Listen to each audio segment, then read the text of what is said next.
We are just moments away from Game 2 of the doubleheader. The Blue Crabs fell in Game 1 by a score of 2-1 and look to get back on the right track here in Game 2. And they turn to Eddie Butler for Game 2 of the doubleheader. Eddie Butler, fresh off of winning the Atlantic League Pitcher of the Month award in July, as the Southern Maryland Blue Crabs turn back to him here in August for his first start. Mackenzie Mills, his roommate, his former roommate, I guess, won the award back in June. And the first pitch is in there for a called strike on Phil Caulfield. Let's run you through the starting lineup for the Ducks and the defensive alignment for the Blue Crabs. Pitch, high fly ball, center field. It's Zach Collier who drifts to left center and makes the catch, and there is one away.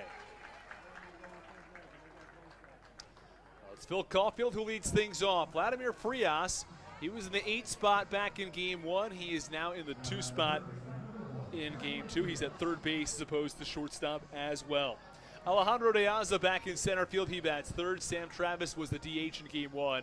He is in left field in Game 2. Davidson Romero was at third base in Game 1. He bats fifth still, but he's going to be the designated hitter in Game 2.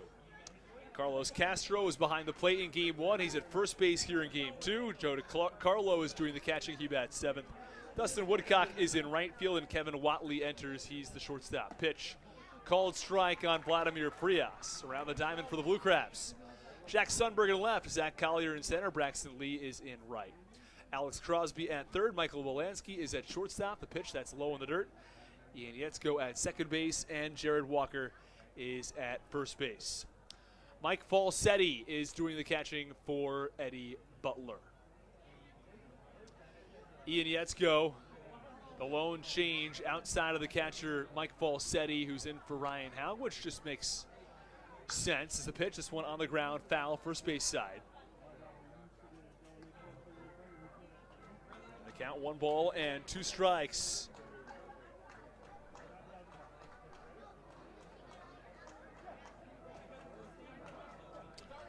Frias digs back in from the left side. Eddie Butler comes set of the chest. Here's the pitch. Upstairs, count 2 balls and 2 strikes. 2 balls, 2 strikes, 1 out.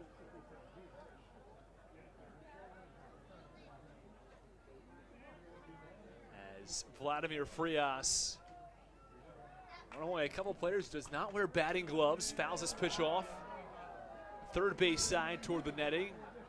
If you recall, back at 4 p.m. when the first game of the doubleheader started, the crowd was sparsely populated. It is now much more full. A lot of large groups coming to tonight's ball game, and Game 1 started right around 7:20, or Game 2 has started right around 7:20. Pitch, swing, and a miss. Strike 3. Eddie Butler got Phil Caulfield to fly out, and he gets Vladimir Frias to strike out. There are 2 away. And here comes Alejandro De Aza. De Aza held without a hit back in Game 1. He was 0 for 3. And the Southern Maryland Blue Crabs try to keep him off the score sheet here in Game 2 as well, as Eddie Butler has gotten off to a strong start. 2 up and 2 down for the righty. You've talked with Eddie Butler in the past about what he likes to do as the first pitch, breaking ball, swing and a miss. He did squeak past Mike Falsetti in the count. No balls and 1 strike.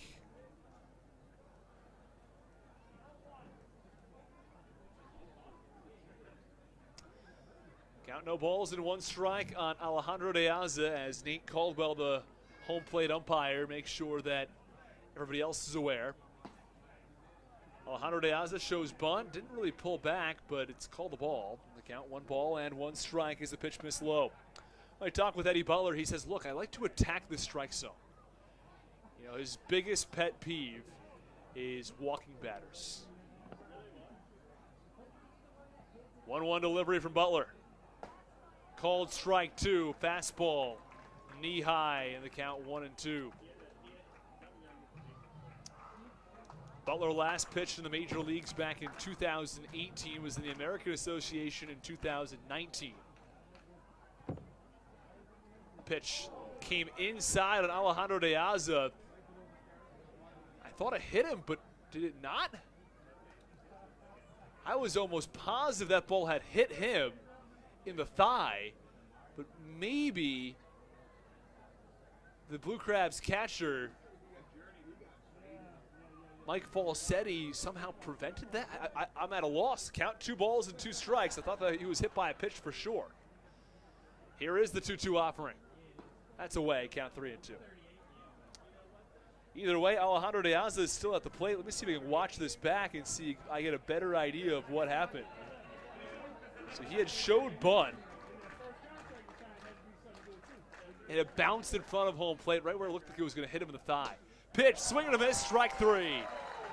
High fastball from Eddie Butler. He's got a pair of strikeouts in the top of the first.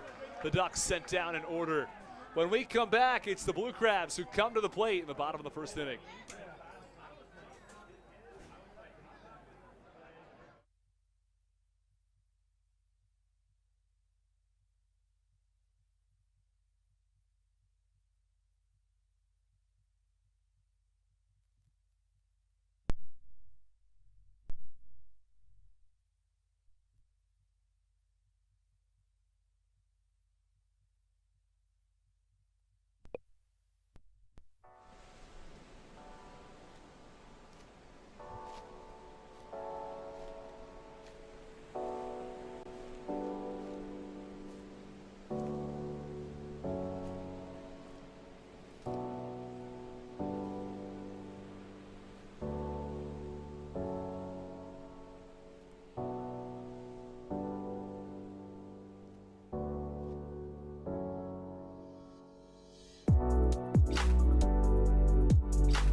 Well, Jack Sundberg gets the offense started for the Blue Crabs in the bottom of the first inning as he leads things off for Southern Maryland against the Long Island Ducks starter, Stephen Tarpley.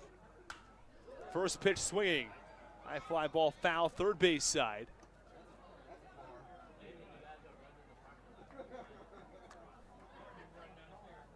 Tarpley, the lefty, wears 36 for the Ducks, who wear their orange jerseys and the gray pants. Blue Crabs in their blue jerseys with the white pants. 0-1 delivery from the lefty is away in the count. 1 ball and 1 strike.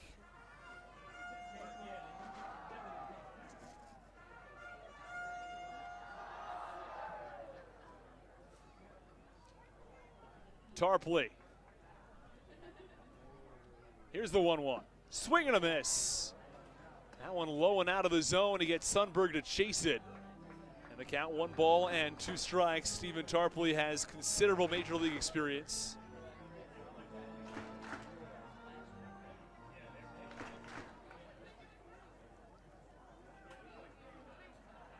Tarpley most recently pitched with the New York Mets in 2021. That one flared foul, third base side. The count 1-2. Made just one appearance in the major leagues in 2021. Did not get an out. He allowed a hit, 2 runs. He walked 1, he walked 2, he hit 1. Not what he was looking for. And the pitch is low and away, and the count 2 balls and 2 strikes, but an infinity ERA, probably not what he was going for with the New York Mets last year. In 2020, he made 12 appearances with the Miami Marlins during the shortened 60-game season. He pitched to a 6.65 ERA that year. The pitch, that one's outside, count 3-2. All of those came in relief with the Long Island Ducks. He has more recently become a starter. His last 12 appearances have been as a starter. Had a 0.87 ERA across June. Pitch, swing and a miss, strike 3. He gets Jack Sumberg to go down on strikes to start the bottom of the first inning.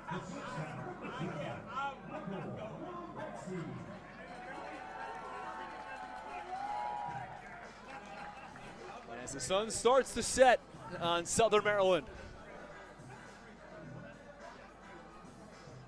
As Michael Wolanski digs in. We hit 7:30 in the evening. Tarpley. The lefty on the righty Wolanski pitch, called strike. It's a good pitch on Michael Wolanski that painted the outside corner.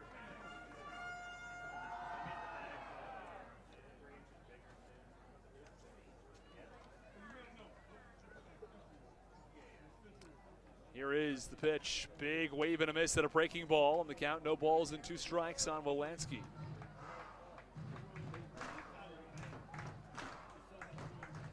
Against right-handed pitchers, the Blue Crabs bat .274. Against lefties, they hit .263. Not a major difference there. The pitch, that runs inside, and the count, 1 ball and 2 strikes. Michael Wolanski hits just .254 against lefties. Against righties, though, Wolanski at .297 and .326 with the Blue Crabs for that measure. Wolanski 0 for 2 in game 1. The pitch, that's low, and the count 2 balls and 2 strikes now on the righty. Wolanski will be followed by Braxton Lee, who has made his way up in the lineup. Sundberg is the leadoff hitter. Wolanski bats second. Braxton Lee is the 3-hitter. David Harris is the designated hitter. He bats 4th. It's Alex Crosby who bats 5th. He's a third base pitch. He fouled that off the inside of his left ankle. That's painful. You can see him immediately just react in pain. Count 2-2 it remains. Zach Collier is the 6th hitter. He's in center field. Jared Walker's at first base. He bats 7th. Ian Yetzko bats 8th. He's at second base. And batting 9th, it's Mike Falsetti. So again, only a couple of changes here in game 2.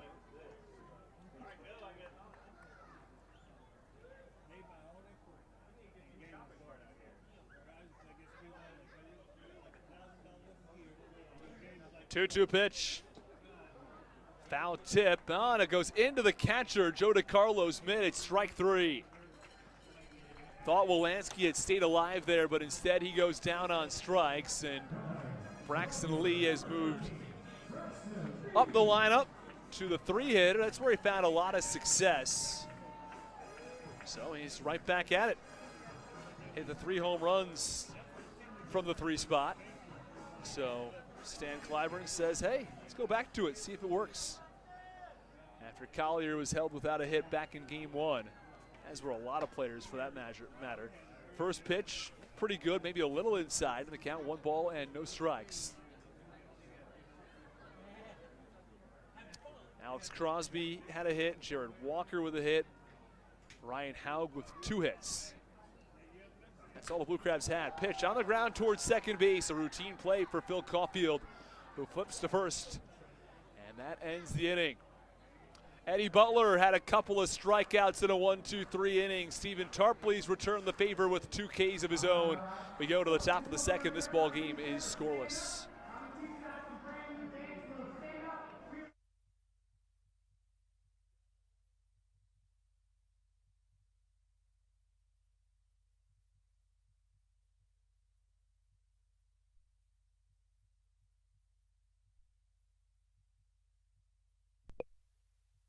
This is Ryan Haug, and you're listening to the Hometown Real Estate Broadcast Network. Are you in the market for a new roof? Well, give William Richmond Inc. a call and get serviced by Southern Maryland's premier roofing contractor. Locally owned and operated, William Richmond Inc. is licensed, bonded, and insured, and has a 5-star rating on HomeAdvisor. They care about their work almost as much as they care about your home. Call 443-432-3426 today for a free estimate, or go to williamrichmondinc.com. Don't forget to mention the Blue Crabs and save 10% on any service.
Eddie Butler, first pitch in the top of the second inning, a hard fastball past Sam Travis.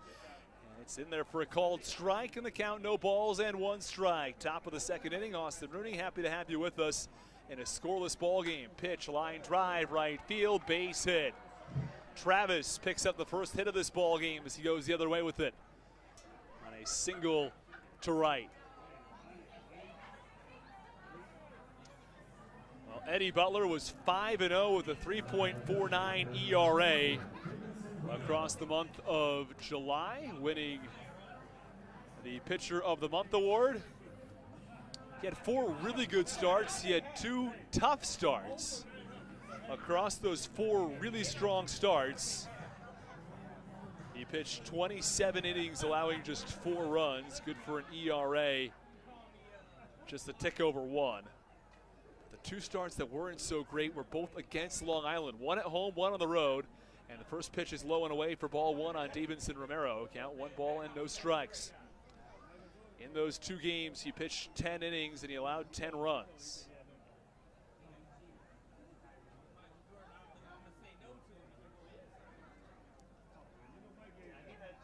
Here's the pitch. On the ground, foul, third base side. But both those games, the Blue Crabs managed to come out the victors. One of those was as part of a 19-16 win over the Ducks on the road on Long Island. 35 runs, not the highest scoring game in baseball history. That goes to a 26-23 game. Happened back in the 1920s between the Phillies and the Cubs. 26-23, just imagine that. Even for people who love scoring in baseball, I mean, it just got to take forever, right? 1-1 pitch, big swing and a miss, count 1 ball and 2 strikes. I probably would have guessed right around 40. Eddie Butler guessed, I want to say he guessed 41. The answer, of course, 49. We gave him the trivia question as part of our pregame show. That was about a week ago. 1 ball, 2 strikes on Davidson Romero. Pitch a little bit inside. Count goes to 2-2 on the righty. Butler is still searching for the first out here in the top of the second after conceding a base hit the other way to Sam Travis, who stands on first base. Now a lengthy at bat against Davidson Romero.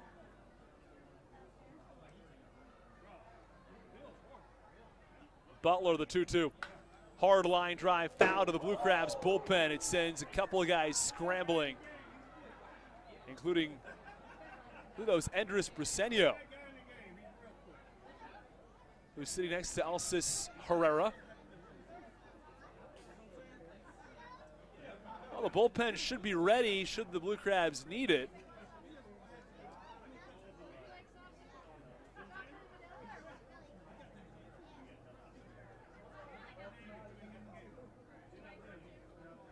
Here's the 2-2 pitch. That's away. Count 3 balls and 2 strikes.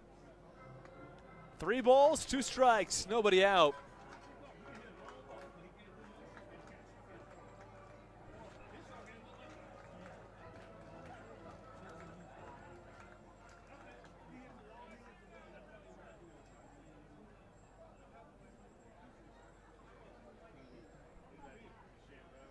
Here is the pitch, hard line drive, left field, base hit. Jack Sundberg cuts it off quickly. He holds Sam Travis at second base. A very long single from Davidson Romero, but back-to-back hits for the Ducks in the top of the second inning as Carlos Castro comes to the plate. Well, there's no question Eddie Butler gets ahead in counts. And he said, look, I'd rather allow a bunch of singles than a bunch of walks. And so far here in the second, that's been the story. A bunch of singles, back-to-back singles to be precise, as Carlos Castro steps in.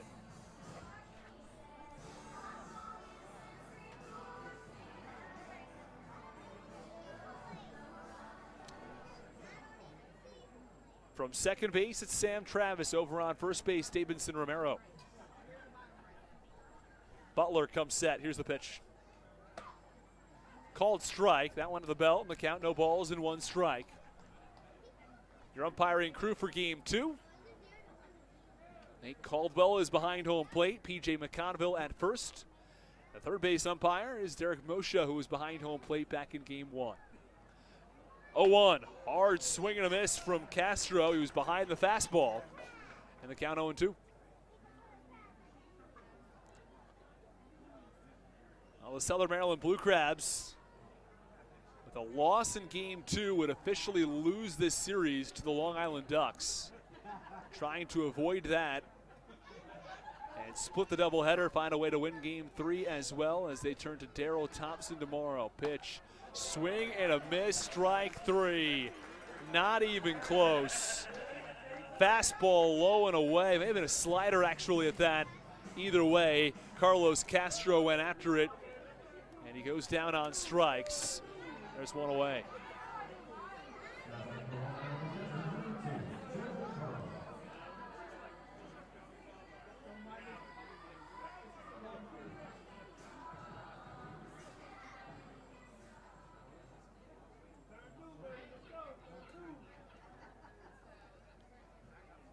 Sam Travis on second. Davidson Romero on first with 1 out. Pitch called a ball.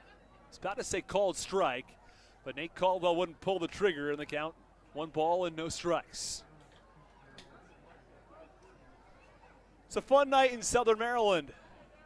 Temperature is not too hot this evening. And the pitch, big swing and a miss. Joe DiCarlo took a hack at it. It was in on the hands, and the count 1 ball and 1 strike on the catcher. Dustin Woodcock to follow. Eddie Butler has a trio of strikeouts through an inning and a third. He has allowed 2 hits, and there's a runner in scoring position he's got to contend with at second base. Pitch, swing and a miss. Count 1 and 2. 1 ball, 2 strikes, 1 out.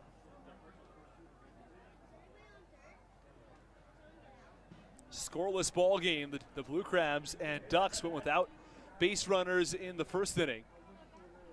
A leadoff single from Sam Travis and a single to follow from Davidson Romero has put 2 on, with 1 out following the strikeout to Carlos Castro.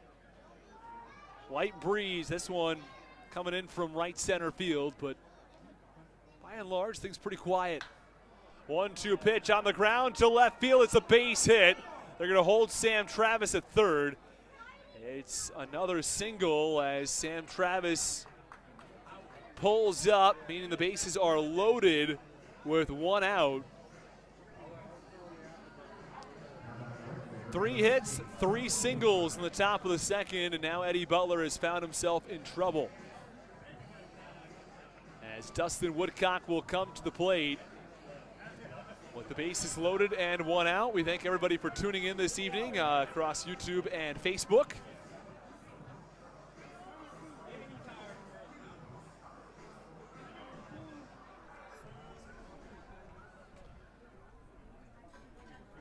Some Ducks fans and Blue Crabs fans have joined the broadcast. I'll give you some shout outs in just a moment. Pitch, high fly ball, shallow center field, long run for Collier, who jumped on his horse. He makes the catch. Sam Travis fakes a tag, and he's going to return to third base. Dustin Woodcock popped it up to shallow center, and Zach Collier tracked it down for the second out.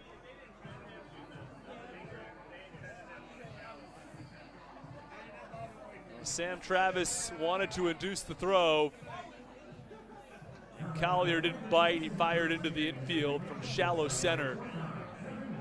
And the goal there is to try to get the center fielder to overthrow the catcher and score the run from third base, but didn't happen that time. And it's Kevin Watley's turn. Olivia Rawls says, go Watley, number 29, go Ducks. We have some Ducks fans who have joined us. First pitch is low for ball 1.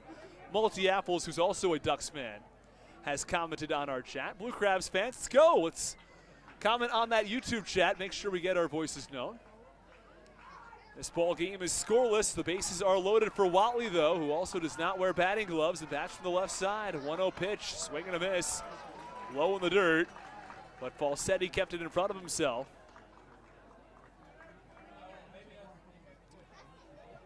Sam Travis is on third base. Davidson Romero on second. Joe DiCarlo from first. Count 1 ball and 1 strike on Kevin Watley, the 9-hitter for the Ducks. 1-1 pitch. Called strike, count 1-2. Hard fastball from the former big leaguer Eddie Butler. And it paints the outside corner, count 1-2.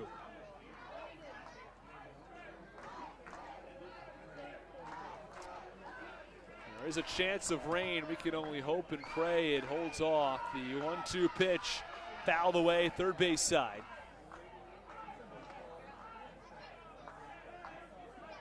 The last thing anybody's looking for is thunderstorms, but we now have a 70% chance of thunderstorms at 8 p.m. Oh my.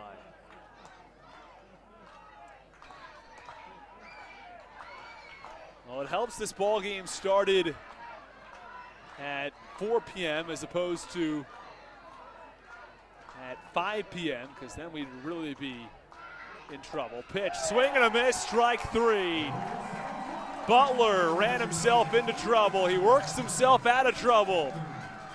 The Ducks strand the bases loaded at the end of an inning and a half. It's the Blue Crabs nothing. It's the Ducks nothing on the Hometown Real Estate Broadcast Network.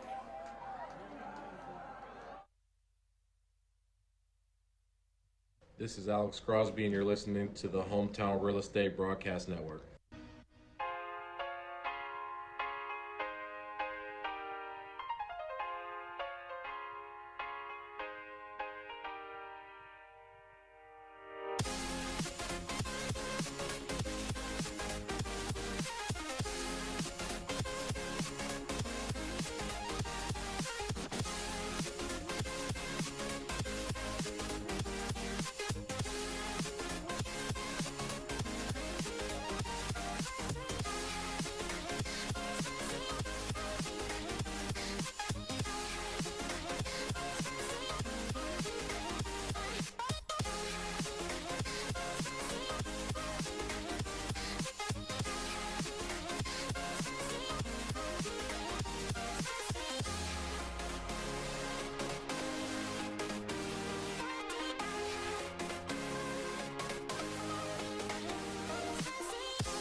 go.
Are you in the market for a new roof? Well, give William Richmond Inc. a call and get serviced by Southern Maryland's premier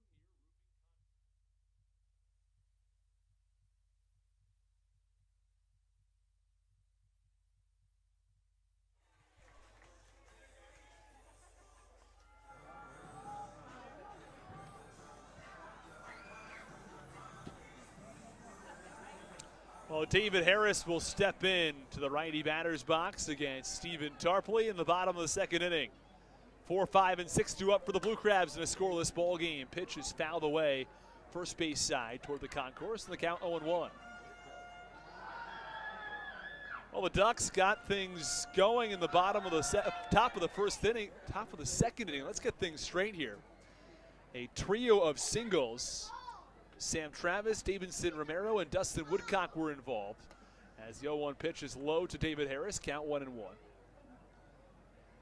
But Eddie Butler worked out of the jam. Strikeout, a shallow fly out, and a second strikeout. The pitch, that's outside, and the count 2 balls and 1 strike on David Harris.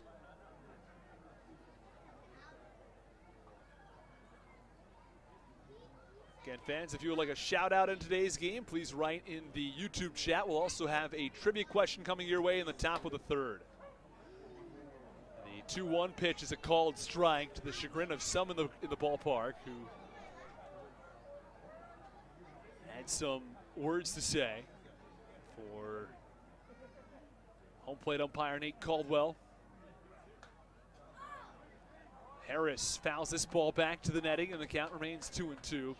Wes Mumper says, let's go Blue Crabs, split the doubleheader, down the Ducks, getting steamed. 2 balls, 2 strikes, nobody out. Tarpley set at the belt. Here's the pitch. Low and away in the count, 3 balls and 2 strikes now on David Harris. Harris was also held without a hit in Game 1 of the doubleheader. Only 3 Blue Crabs had hits. Crosby, Walker, and Haug. And among returning players in this ball game, just 2. 3-2 pitch, swing and a miss. High fastball from Tarpley, who picks up his 3rd strikeout of the ball game.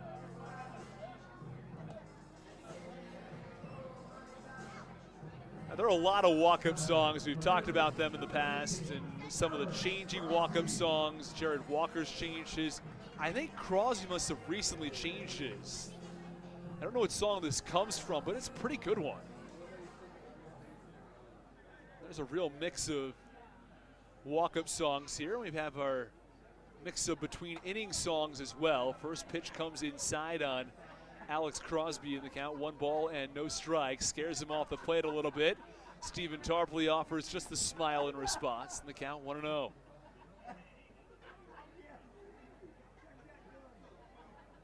Crosby to be followed by Collier. Collier was the 3-hitter back in Game 1. He's been swapped with Braxton Lee and been put in the 6th spot here in Game 2. 1-0 pitch. A little away, and the count 2-0. Now, theoretically, of course, everyone would rather be higher up in the lineup in the 3 spot, but Zach Collier is in a bit of a peculiar situation. Now, if he didn't hit well in the 3 spot, he does hit well in the 6th spot, one might think, okay, he's hitting better, he's going to go up the lineup. But on the other hand, maybe he's hitting better in the 6th spot, and that's where Stan Clyburn wants to keep him. 2-0 pitch. That's away in the count. 3 balls and no strikes. A lot of things that play into where a manager slots each batter in the lineup. Here's the 3-0 pitch. Called strike. That clips the outer edge in the count 3-1. 3 balls, 1 strike, nobody out. This ball game is scoreless. Ducks nothing, Blue Crabs nothing. Ducks do have 3 hits to their name though. Pitch, that's away, it's ball 4. First walk issued by Stephen Tarpley.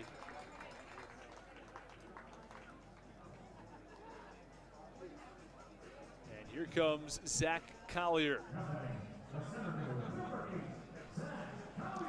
Good chance rain might be coming in the forecast. Probably about 20 minutes out, maybe 30 minutes out. And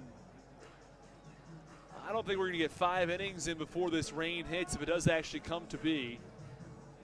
70% chance at 8, 70% chance at 9.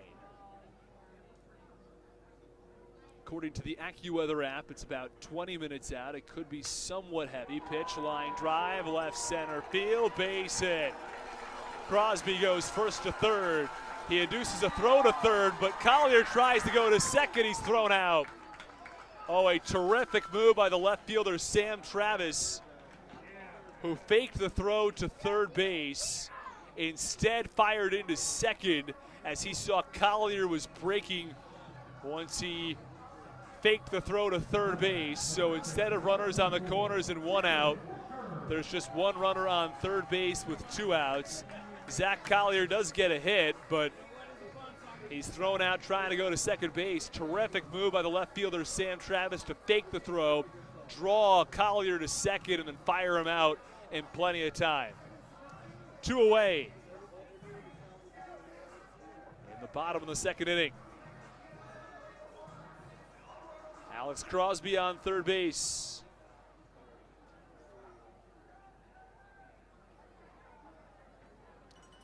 Here is Jared Walker. He's going to need a base hit or a wild pitch or a pass ball to score the run or pitch. Slow ground ball to shortstop. Kevin Watley fields and fires. It's in time to get Jared Walker to end the inning. Blue Crabs pick up a hit, they pick up a walk, they strand 1 at the end of 2. It's the Blue Crabs nothing and the Ducks nothing on the Hometown Real Estate Broadcast Network.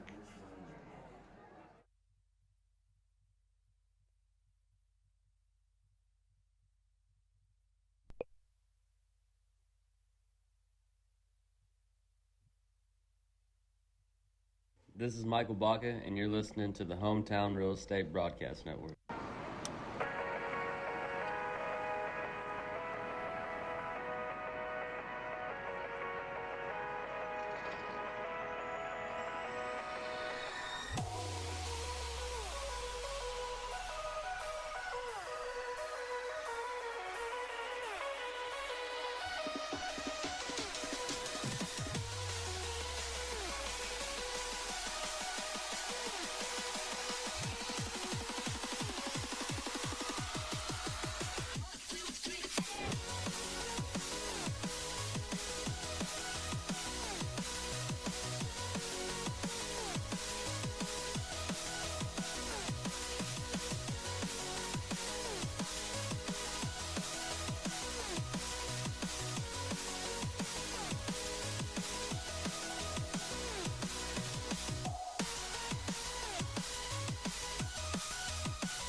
First pitch from Eddie Butler, a big wave and a miss for strike one on the leadoff hitter for the Ducks, Phil Caulfield, who gets things started in the top of the third. No score between the Ducks and the Blue Crabs, and there is rain incoming shortly. Pitch, big wave and a miss, count 0-2. I believe it is out in right center field toward that first base side overhead.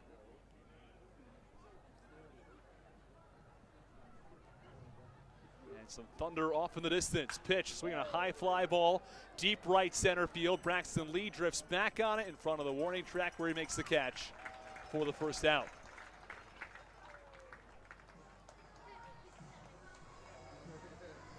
Get a look at the clouds out in right center field. I think that's what's headed in our direction in the next 10 minutes or so. It does look somewhat ominous. But who knows? Maybe it'll just pass right by us. Or maybe it might not be heavy enough for it to stop play, but the last thing anyone wants is a rain delay here or a third rain out in the span of 3 days. Blue Crabs got game one in, and the first pitch now from Butler is inside. It squeaks past Mike Falsetti in the count 1-0. 1 ball, no strikes, 1 out in the top of the third.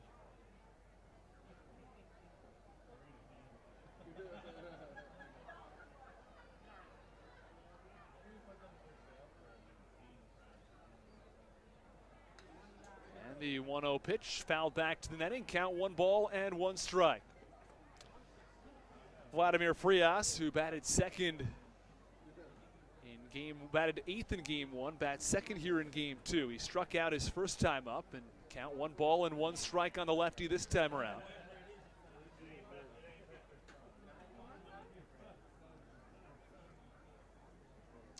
Tell you, right center field is just so deep in this ballpark as Phil Caulfield really ripped that ball. Pitch called strike in the count 1-2. In Lancaster, that ball would have been way out of here. Here in Southern Maryland, a lazy fly ball to right field might get out in Lancaster. Pitch fouled off third base side, count 1-2. Apparently, the wall in right field is 300 feet. That's what they claim at Clipper Magazine Stadium, the home of the Barnstormers, but it looks shallower than that, and right center is maybe only 330. Pitch, high pop-up, left field. This one's going to find its way on top of the Legends Club, and the count 1 ball and 2 strikes it remains. Eddie Butler picks up the rosin bag, tosses it down.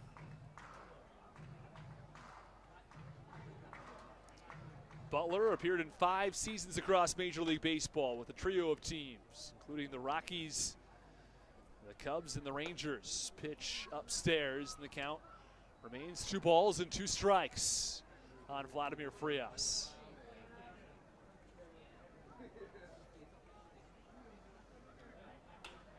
The pitch, this one, line drive, left center field. Sundberg thought he might have a play on that ball, but he pulls up and fields it on 2 bounces. For firing in. It's a 1-out single for Vladimir Frias, who had 2 hits in game 1 and continues his strong hitting here in game 2. As he goes the other way with that ball to left center. Now Eddie Butler's final game, or most recent game, I should say, in Major League Baseball back on September 25th of 2018. On the road at the Seattle Mariners, went 2 2/3 scoreless innings, allowing just 2 hits. He pitched to a 5.54 ERA in 2018 in the MLB, and hopefully will find his way back there. Played in AAA last year. Pitch, that's low. The count 1-0 on Alejandro De Aza. Pitched really well out of the bullpen last year in AAA to start the year. Had an ERA of 1 across his first 12 appearances. But the major leagues didn't come calling. He was moved to a starting pitcher in AAA last year and tosses to first base, and Frias dives in safely. And Butler struggled a little bit more in that role. His ERA was north of 7 by the end of the year. But he had a really strong start to the year out of the bullpen, but The MLB just never came calling. That was it for him.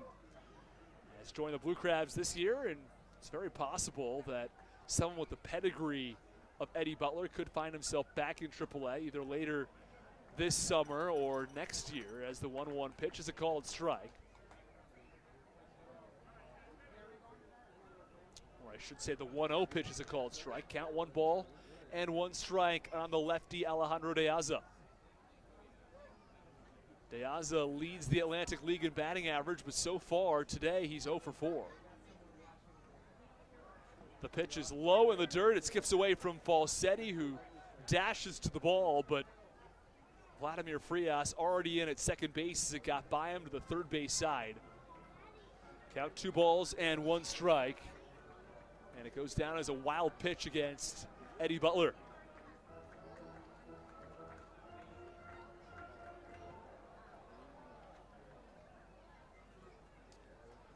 De Aza will dig back in. Count 2 balls and 1 strike. The double play now out of the picture with nobody on first base. The clouds in right center just continue to get more ominous as the pitch is low in the count. 3 balls and 1 strike. Very dark over on the first base side. You can just hope, for whatever reason, this one does not provide any rain. You heard some thunder already from this storm system, though. De Aza takes a couple of practice swings. Butler the 3-1. Ground ball to second. Nicely fielded by Yetzko. He tosses to first. There are 2 away. Meanwhile, Frias advances from second to third.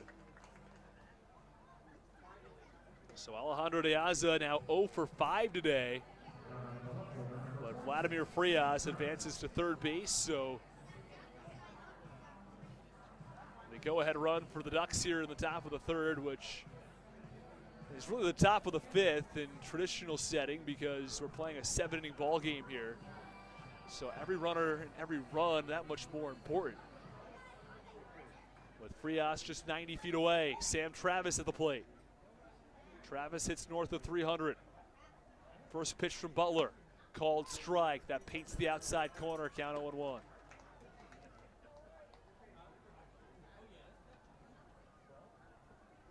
the wind has picked up a little bit,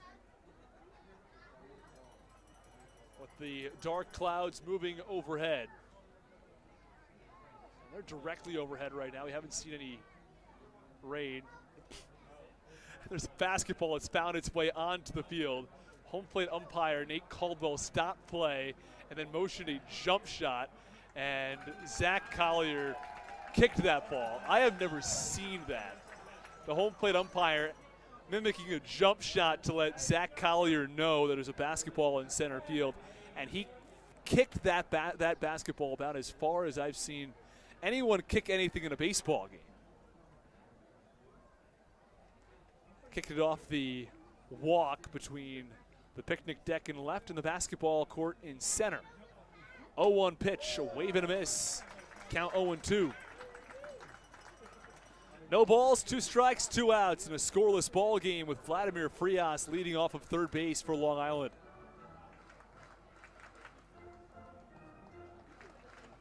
The last time these 2 teams played, it was as part of a home-and-home 6-game set. The Blue Crabs swept the Ducks at home. And they won just 1 of 3 on the road. That was about 2.5 weeks ago.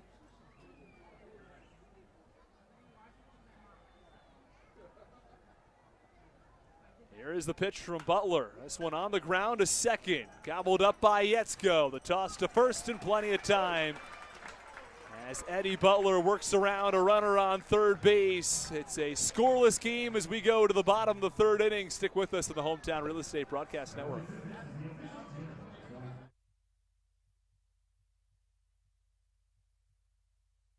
This is Ian Yetzko, and you're listening to the Hometown Real Estate Broadcast Network.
First pitch misses upstairs to Ian Yetzko in the count, 1 ball and no strikes. Some heavy rain.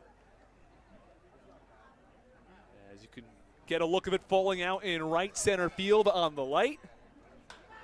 Pitch, swinging a high fly ball. This one belted to center, but it's right at the center fielder, Alejandro De Aza, who tracks it down and makes the catch for the first out. One away on a hard hit ball off the bat of Ian Yetzko. I talked to Zach Collier about this a couple days ago. And I said, look, you know, he told me, look, I hit the ball hard 4 times.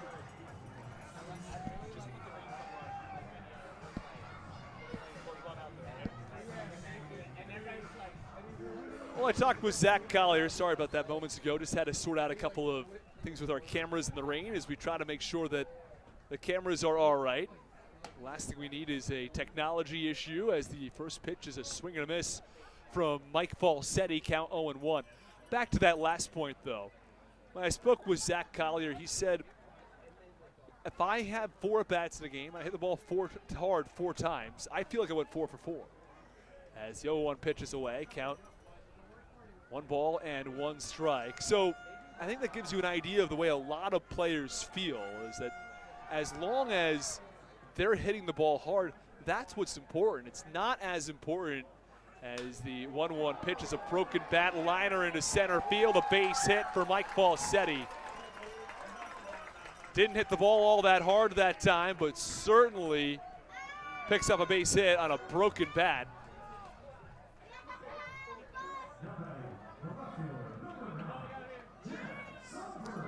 As Jack Sundberg comes to the plate.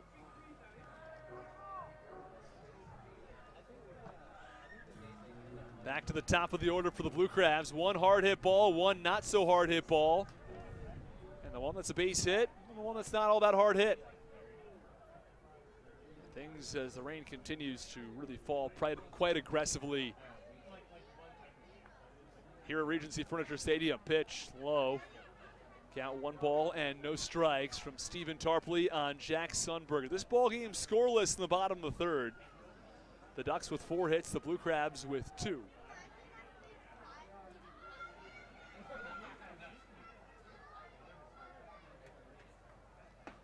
Here's the pitch, it's low, and the count 2 balls and no strikes. The bullpen for the Long Island Ducks has gone into the dugout.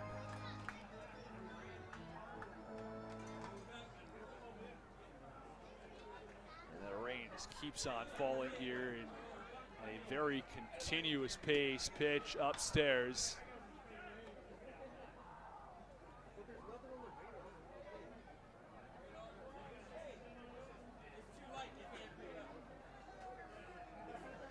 Three balls, no strikes on Jack Sundberg.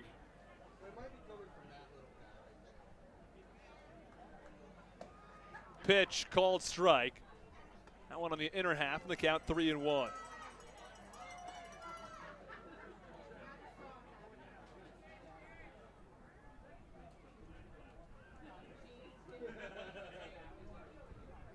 Runner on first base, 1 out. Tarpley comes set. 3-1 pitch. This is an important one. This one on the ground, a second. Could be 2. Should be 2. On a second for 1. Back on to first, the double play. 4, 6, 3 to end the top of the 3rd, the bottom of the 3rd inning. We go to the top of the 4th. The rain is starting to become a little lighter now as we hit the middle of the 4th inning. Or the top of the 4th inning comes your way next. The Blue Crabs and the Ducks remain scoreless from Regency Furniture Stadium.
Well, the first pitch, a hard fastball that missed inside and scares Davidson Romero off the plate a little bit.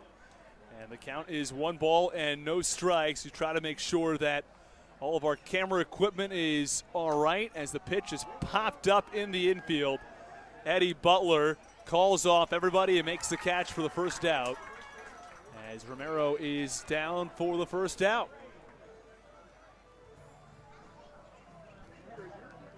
One away in the top of the 4th inning.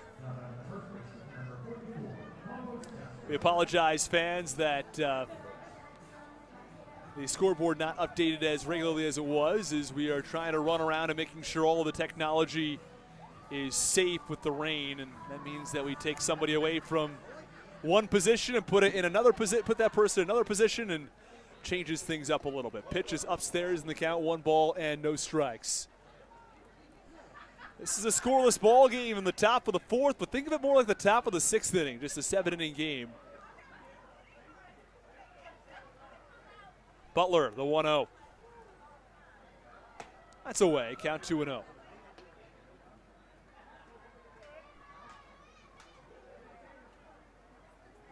As the batter, Carlos Castro, tries to wipe off the raindrops on his bat between his legs. Pitch popped it up foul, first base side. Well, we were waiting for this rain to come. It was a situation where there were dark clouds overhead, and we were saying, well, where's the rain? And no, here it is. It's coming down pretty hard as well.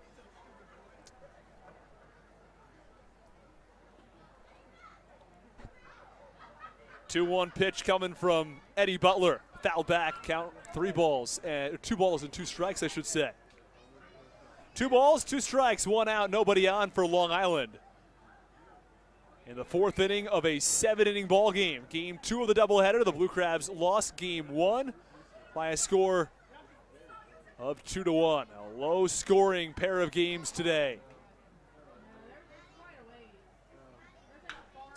Pitch, foul ball. Third base side in the count, even at 2 balls and 2 strikes. And Carlos Castro continues to try to wipe those raindrops off on his pants from the bat. Just makes it a little bit more slick. Almost everybody watching the game from the concourse under the overhang. Butler, the 2-2. Check swing, did he go? The motion down to first. They say no, he did not, and Butler jumps up and down, and he is upset at the call from the first base umpire, P.J. McConville. From my vantage point up here, I thought he went. And we turn over to our official scorer and the rest of the crew up in the press box, and they're all in agreement. I think he went around, but P.J. McConville, the only voice that matters, he said no. 3-2 pitch now from Butler. That's low and away. That's ball 4. So instead of getting the benefit of the doubt on the strikeout call from P.J. McConville, Butler ends up walking Carlos Castro. And so there's a runner on first base with 1 out. You could tell just how upset Butler was after the call from P.J. McConville. It's the first walk issued by Eddie Butler tonight, and it's no surprise that it comes during rain. The ball is not going to be kept quite as good of a grip on it when it's got all that rain coming down. And the rain is steady, it's consistent, but it hasn't picked up in strength over the last couple of minutes. And the question is, if it stays like this, can you play through it? And I think the answer is right now, probably, but if it gets a little worse, probably not. First pitch is low in the count, 1 ball and no strikes. On the right-handed hitter, Joe DiCarlo.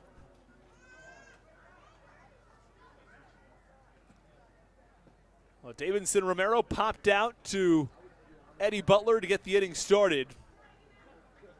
And then a walk to Carlos Castro. Butler thought he had himself a strikeout. 1-0 pitch, that's low and away, count 2-0. This is not something that Butler does a lot at all as walk guys.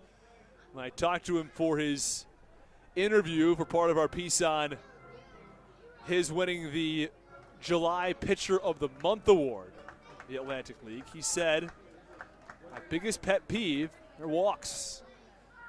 You got to make the batter earn it. A 2-0 pitch on the ground to the third base side. It's extra bases as it goes all the way into the corner. Rounding third, it's Carlos Castro. They're going to set him to the plate. Crosby fires. The throw is in time, but it gets past Falsetti over toward the Ducks dugout. The throw was low. It took a bad hop on Falsetti. There was no way he was going to come down with that baseball.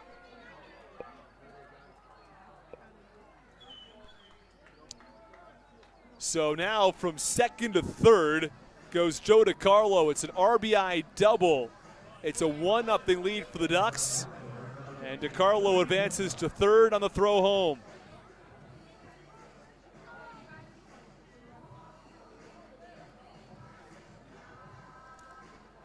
One nothing Long Island.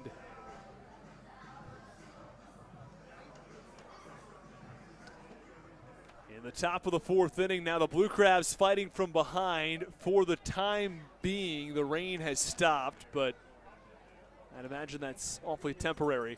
Infield in for the Blue Crabs. First pitch, low and in, count 1-0.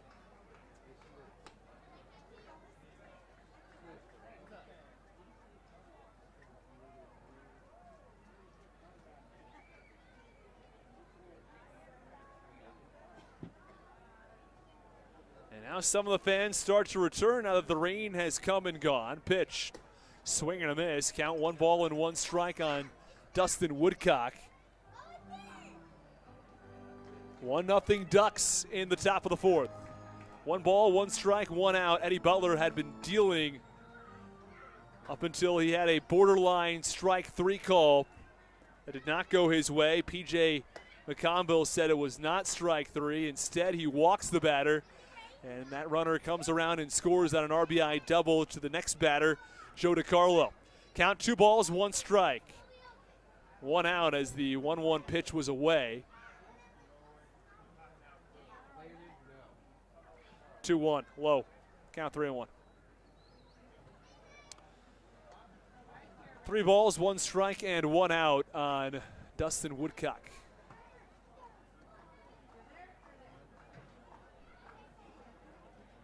Well, we got mosquitoes nearby, no wasps, but I don't know, which one do you like better? Which do you like worse?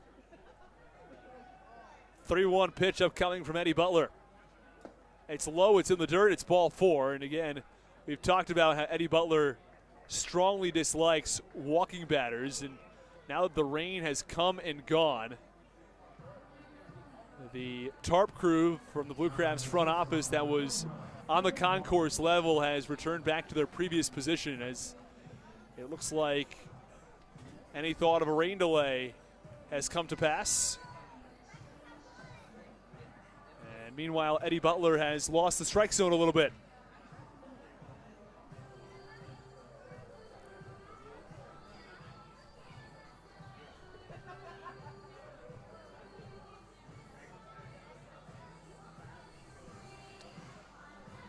Well, with the runner on first and third and 1 out, it's the Ducks who have a 1-0 lead over the Blue Crabs.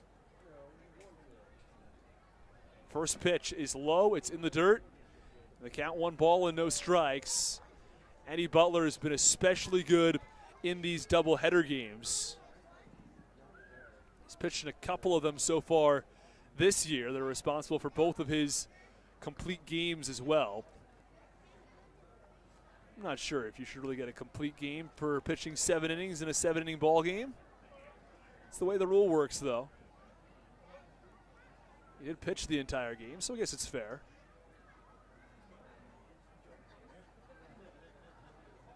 The pitch, ground ball foul, first base side. Just to give you an idea, he's pitched in parts of 4 doubleheaders this year. Gone at least 6 innings in each of those ball games, and has not allowed more than 2 earned runs in any of those games. 2 runs, period, in fact. But at risk of having allowed 2 runs within the 4th inning, the runner on third base and 1 out. Ducks already ahead by 1. The pitch, runner goes, throw down to second's not exactly perfect. It's on line, but didn't get there in time. A stolen base, and now the Count is 2 balls and 1 strike as the pitch is low, and there are 2 runners in scoring position with 1 out. It's an effective steal from Dustin Woodcock, who reached on a walk.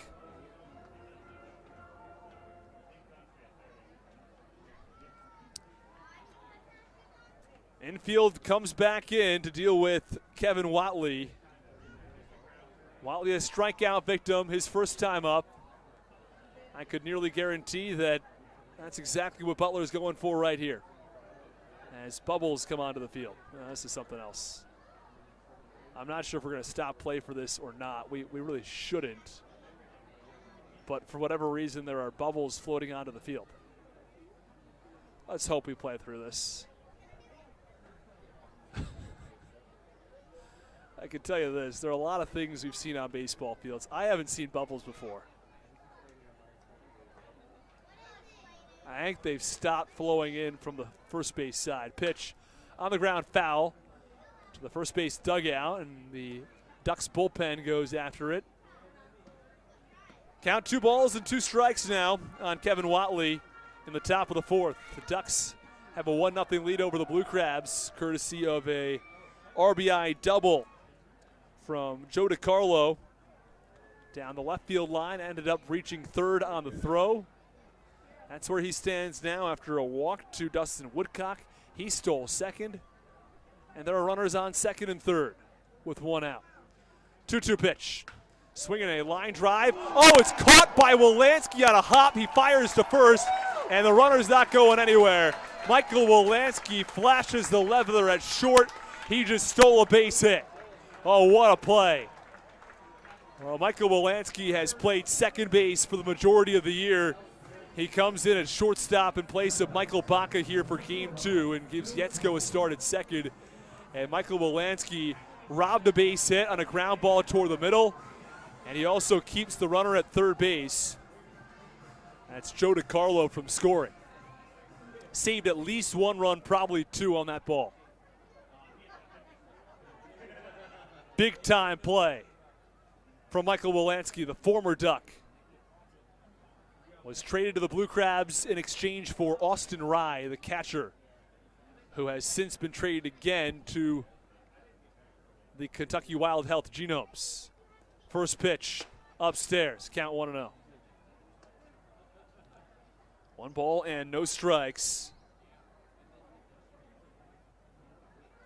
on Phil Caulfield, the leadoff hitter. We've talked about his batting stance already, but it is certainly a peculiar pitch. Line drive, third base side, foul territory. And it finds the seats off the glass on that Legends Club.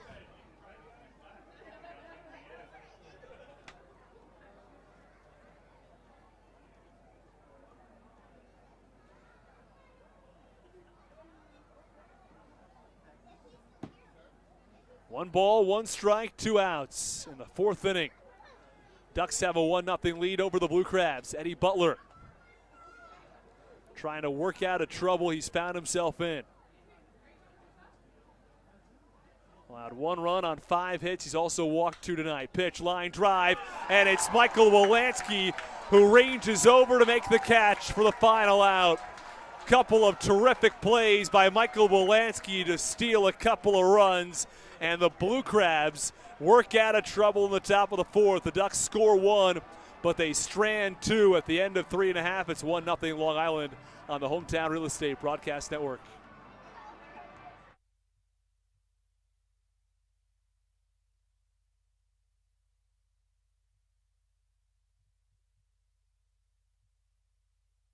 This is Alex Crosby, and you're listening to the Hometown Real Estate Broadcast Network.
This is Daryl Thompson, and you're listening to the Hometown Real Estate Broadcast Network.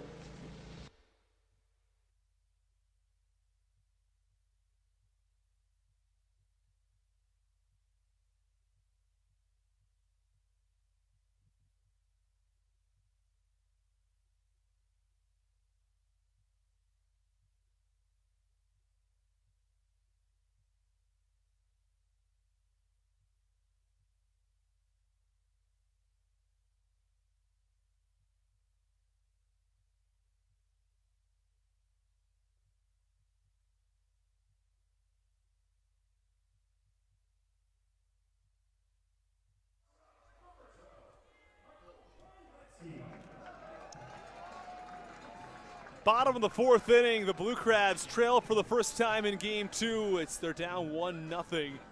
They've been out hit 5-2 as the Blue Crabs send 2, 3, and 4 in the order to the plate.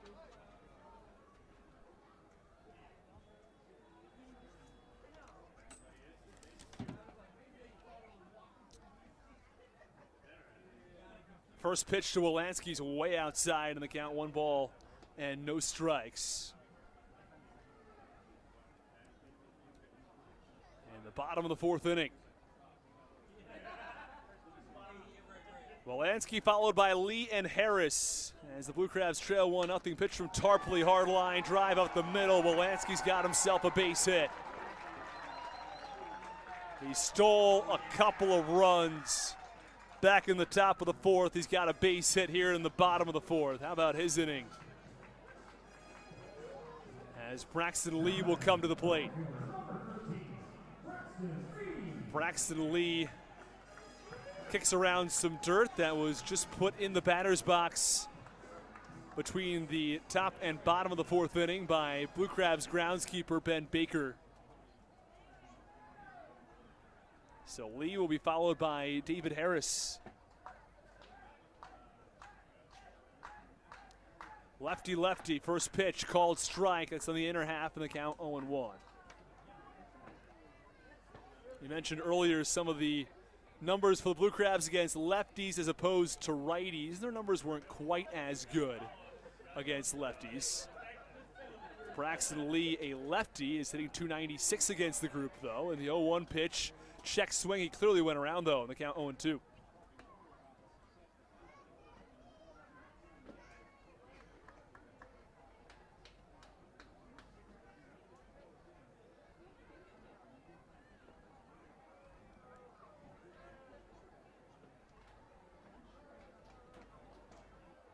Count 0-2 on Braxton Lee. Here's the pitch. Just inside, count 1-2.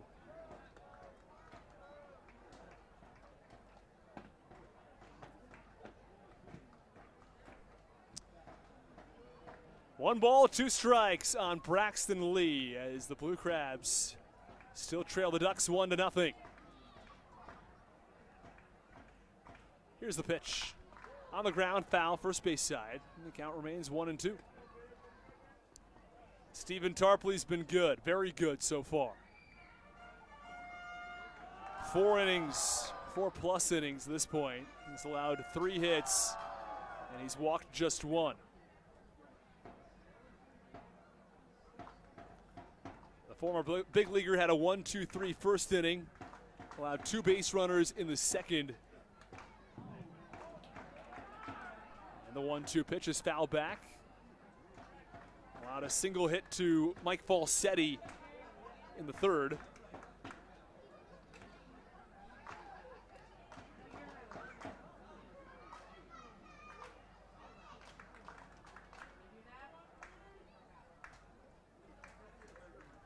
Count 1 ball and 2 strikes on Lee. Here's the pitch. Fouled it off.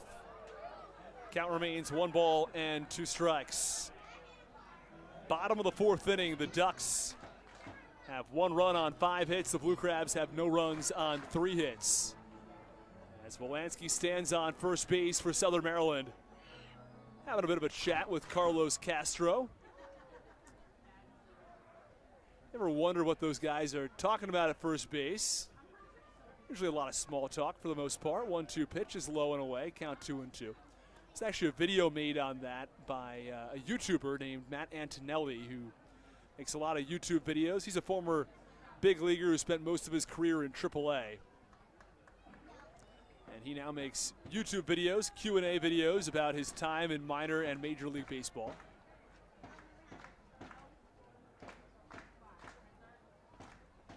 Count 2 balls and 2 strikes. It's low and away. Gets away from the catcher Castro briefly, but not enough for Wolanski to advance to second. If Wolanski had been off once that ball was in the dirt, he would have reached second easily, but you don't want to risk taking off when the pitch is in the dirt and the catcher quickly corrals it and has you out at second base.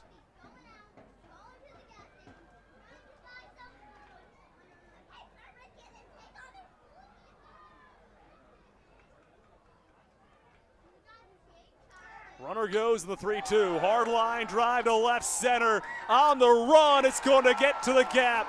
Wolanski rounds third. The throw to the plate is not in time. Lee breaks for third. The throw to third, not there either.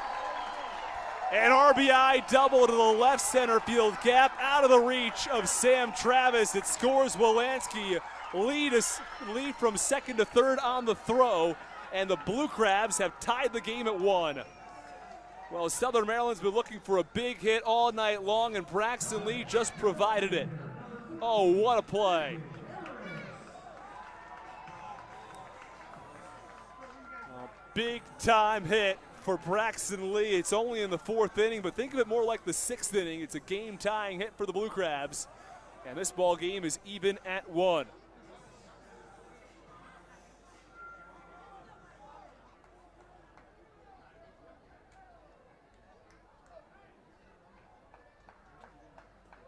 Well, the Blue Crabs will have a few opportunities to drive in Lee, who's on third base. The first opportunity seized as David Harris lines the first pitch he sees into left field, an RBI single.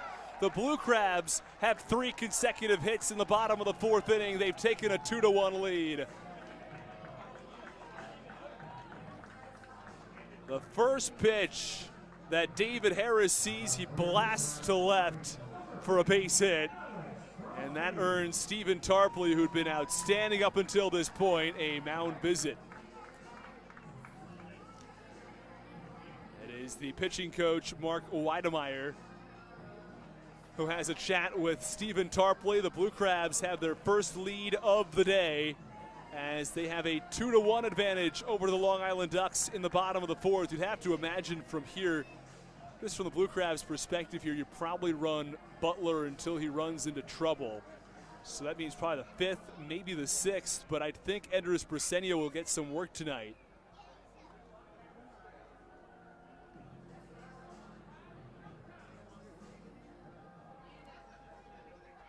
As Alex Crosby steps in, the Blue Crabs bullpen has not exactly been busy recently. Back-to-back days off. Pitch, swing and a miss, and the count 0-1. And then you have game 1 of the doubleheader where the only pitcher who went was Alcis Herrera, who pitched well, but didn't throw all that much. The Blue Crabs have quite a few options down there. Count 0-1 on Butler, I beg your pardon, on Crosby. 0-1 pitch, low and away, count 1-1. Just to recap, Wolanski got the inning started, an RBI single to center field. From there, Braxton Lee split the gap in left center field. An RBI double. He reached third base on the throw to the plate. And then David Harris, a ground ball hard hit through the left side. And now Crosby's popped one up, third base side. Long run, it's going to land about 15 rows deep. And the count 1-2. Vladimir Frias, the third baseman, over to the Blue Crabs dugout. Having a few words with a couple players from Southern Maryland.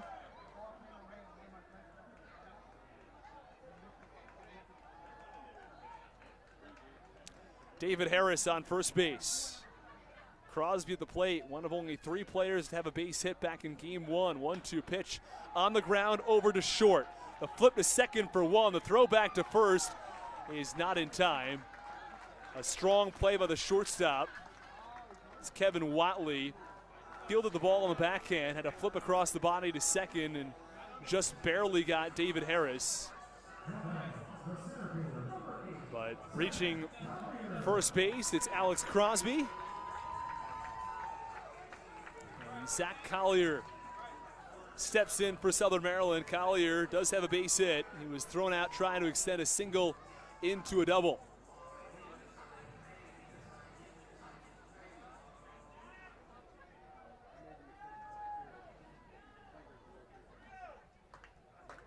First pitch to the lefties away for ball one. Well, Braxton Lee did not have a hit in game one, yet he was still substituted with Zach Collier from the 3 and 6 spots. And now that he's in the 3 spot, RBI double. 1-0 pitch, called strike, count 1-1. That one comes in thigh level on Zach Collier, who's hitting .250 on the season. Walker on deck. Yetzko to follow if necessary. Pitch way outside, count 2-1. Up until this point, Tarpley really hasn't struggled with control. 2 runs on 5 hits. He's walked 1 across 3 1/3. Meanwhile, Butler, 1 run on 5 hits. He's walked 2 across 4 innings. 2-1 pitch. A little up and in, count 3-1.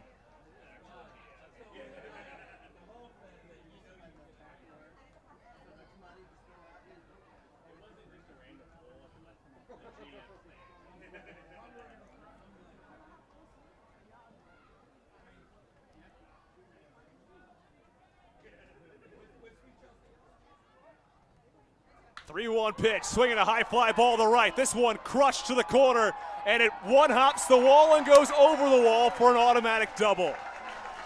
Oh, Crosby thought he was headed to the plate as it one-hopped and went over the wall. Collier crushed that ball to right, probably about 340, but the wall juts directly out. And instead of a home run, it is merely a double for Zach Collier. It's his 2nd hit of the ball game. Blue Crabs have runners on 2nd and 3rd with 1 out for Jared Walker. He can't get the job done. Ian Yetzko will follow.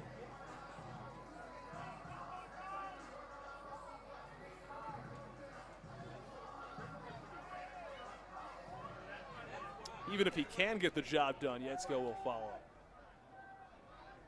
2 on, 1 out. Blue Crabs lead this game 2-1. Stephen Tarpley. And the home plate umpire, Nate Caldwell, points to something.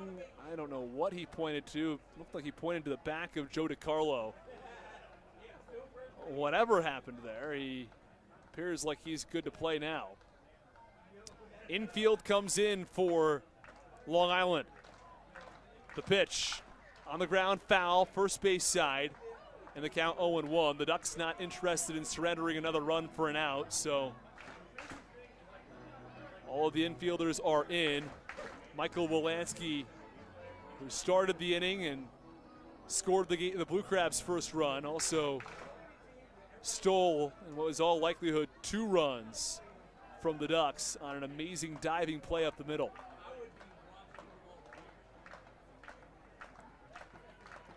Oh, 1 pitch. Little inside, count 1-1. 1 ball, 1 strike, 1 out. A dark evening in Southern Maryland. There were clouds overhead earlier that brought the rain, and it has since stopped. Most fans returned to their seats. 1-1 pitch, that's low, count 2-1.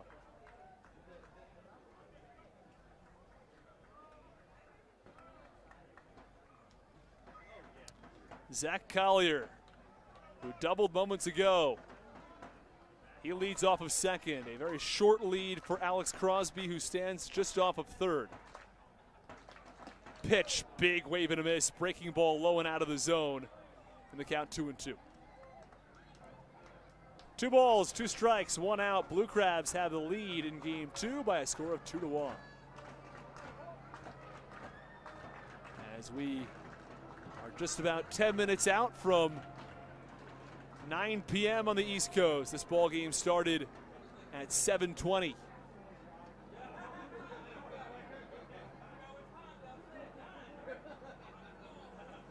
Pitch to Walker. On the ground, foul, first base side, and the count 2-2 it remains.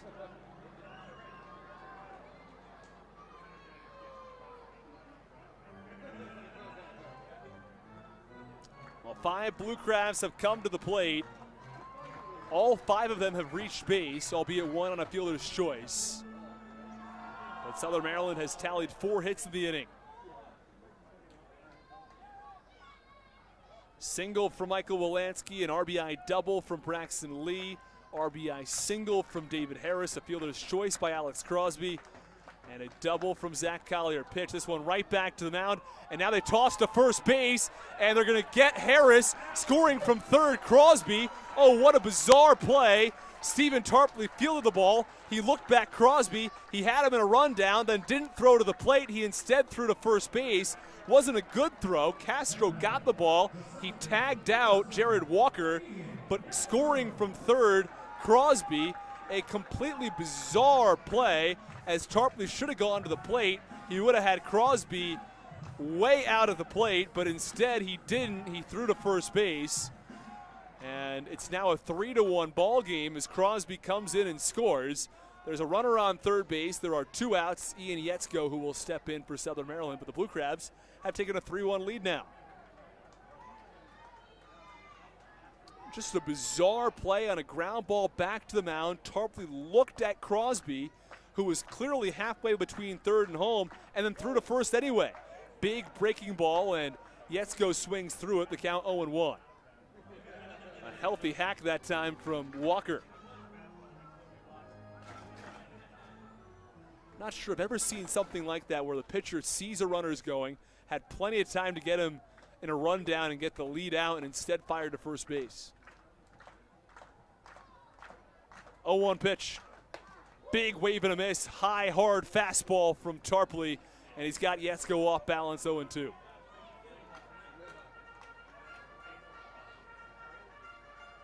Yetzko in front of the looping curveball that beat him downstairs. And maybe a touch behind the high fastball that got him up top. I'd expect breaking ball here from Tarpley to try to continue to keep Yetzko off balance. 0-2 pitch. Swing and a miss. High fastball. Got him again. Yetzko just a touch behind. And that ends the bottom of the 4th inning. We go to the top of the 5th. The Blue Crabs score 3. They strand 1 at the end of 4. They lead this one 3-1 on the Hometown Real Estate Broadcast Network.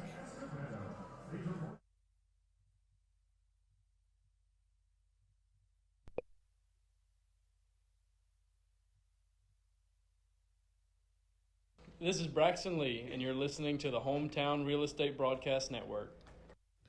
Are you in the market for a new roof? Well, give William Richmond Inc. a call and get serviced by Southern Maryland's premier roofing contractor. Locally owned and operated, William Richmond Inc. is licensed, bonded, and insured, and has a 5-star rating on HomeAdvisor. They care about their work almost as much as they care about your home. Call 443-432-3426 today for a free estimate, or go to williamrichmondinc.com. Don't forget to mention the Blue Crabs and save 10% on any service.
Well, Eddie Butler returns to the mound in the top of the 5th inning. The first pitch to Vladimir Frias is a called strike on the outside corner.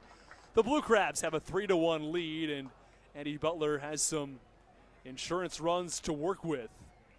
The 0-1 pitch on the ground, foul back behind home plate, count 0-2.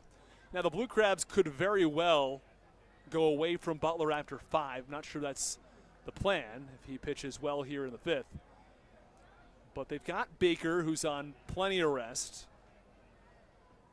2 days off after he pitched in back-to-back days. 0-2 pitch, fouled off, third base side. It's going to get to the seats. It's been almost 3 days now between appearances for Baker. And Andres Briseño is more than well rested enough. If the Blue Crabs don't go to Briseño in the 7th, I'd be surprised. Even if Butler pitches well 5th and 6th, I think they go to Briseño in the 7th. 0-2 pitch to Frias on the ground to first, fielded just around thigh level by Walker, who trots to the bag, and there is one away.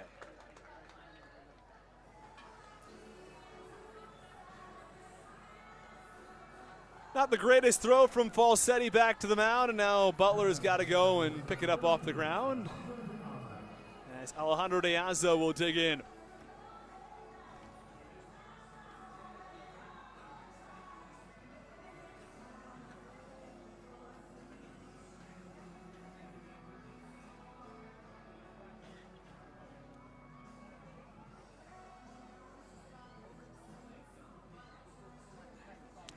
Well, Alejandro De Aza digs in. He is 0 for 5 on the day. Couple of strikeouts, a ground out, a fly out, but looking to change that here as the first pitch is a called strike as it barely was at the knees in the count 0-1. My vantage point up here, it looked like it might have been a little low, but either way, it's a called strike. 0-1 offering from Butler. It's low in the count, 1 ball and 1 strike. The Mosquitoes out here this evening. The Wasps have come, they've gone. But the Mosquitoes still here. Quite a few, to be honest. Blue Crabs also have a 2-run lead here. 1-1 pitch on the ground to first, fielded by Walker. He flips to the pitcher Butler, who's covering. 2 up, 2 down.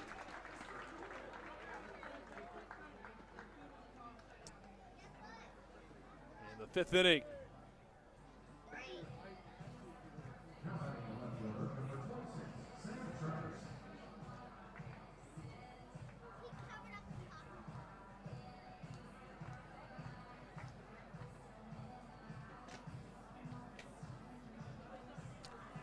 And here comes Sam Travis. Travis singled back in the 2nd. He is 1 for 2. As the Blue Crabs have a 2-run lead with just a couple innings to go as they look to even things up in this doubleheader and give the ball to their ace Darryl Thompson tomorrow. First pitch from Butler runs up and in the count, 1 ball and no strikes. Matt Latos, meanwhile, out about a week to 10 days. That was as of Wednesday, so maybe another week. It's tough to tell exactly how much longer. Briseño hasn't gotten a game since then because of the rainouts. Pitch called strike. Count 1-1. I'd expect him to pitch today. Have long rest, and he'll be firing 96, 97, I'd imagine. He touched 98 in that last appearance. 1-1 pitch. Low in the count, 2 balls and a strike.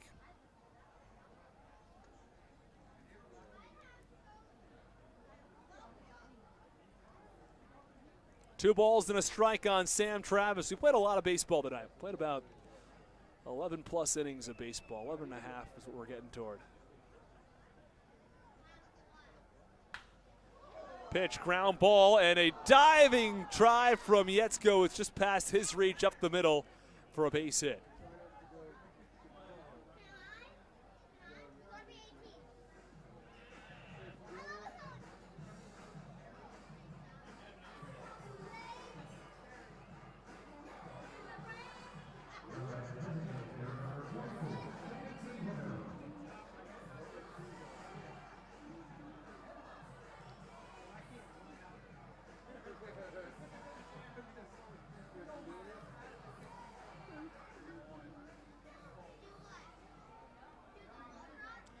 Runner on first base, 2 outs in the top of the 5th. Davidson Romero digs in from the right side. Butler comes set, the first pitch. Called strike, that's in the inner half.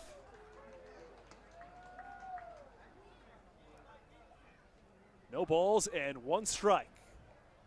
In the top of the 5th inning, Romero does represent the tying run after the base hit from Sam Travis, his 2nd of the game. Butler to the pitch. On the ground to third. Oh, and it skips past the glove of Crosby as it took an awkward hop off the base into left.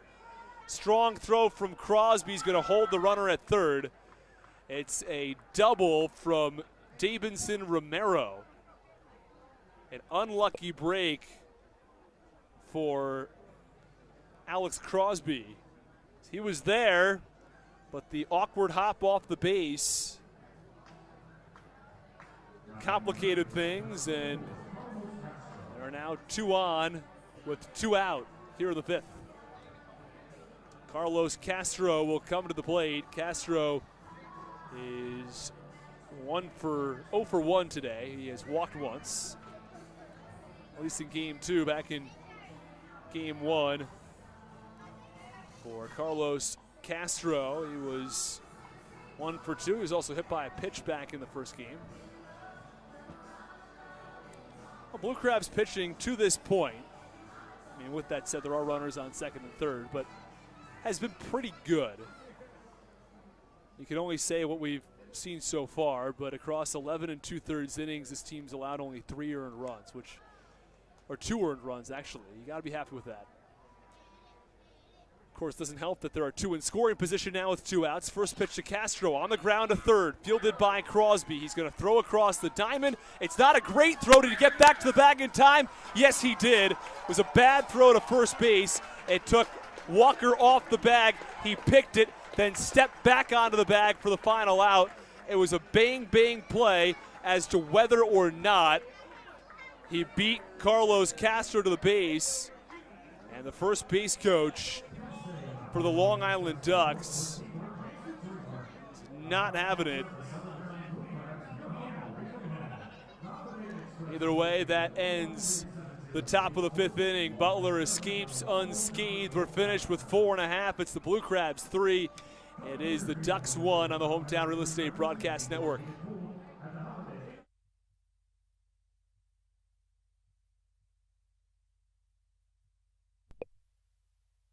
This is Daryl Thompson, and you're listening to the Hometown Real Estate Broadcast Network.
Bottom of the fifth inning, 3-1 Blue Crabs. First pitch is fouled away by Mike Falsetti in the count. No balls and 1 strike. Glad you could join us on a rainy evening in Southern Maryland. The Blue Crabs have fought off the rain. They have not had to pull the tarp. We've kept this thing going without a rain delay tonight. I think the worst of the rain is behind us. Pitch, big wave and a miss from Mike Falsetti in the count. No balls and 2 strikes. No balls, 2 strikes, nobody out. Bottom of the fifth inning as the Blue Crabs have a 3-1 lead over the Long Island Ducks. And Stephen Tarpley is back on the mound.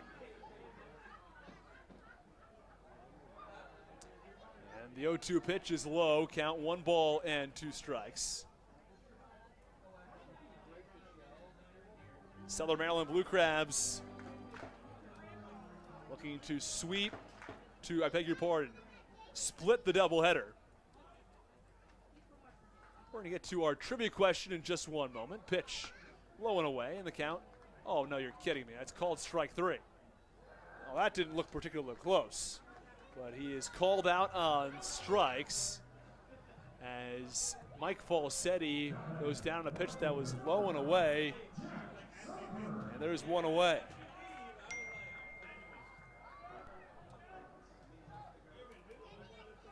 Brings up Jack Sundberg.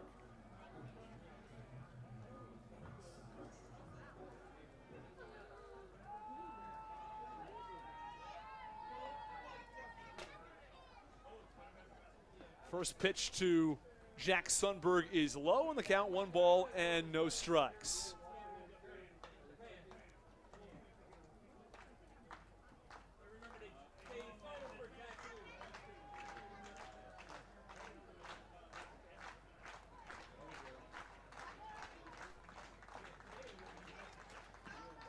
And the 1-0 pitch is also low. Count 2 balls and no strikes on Jack Sundberg.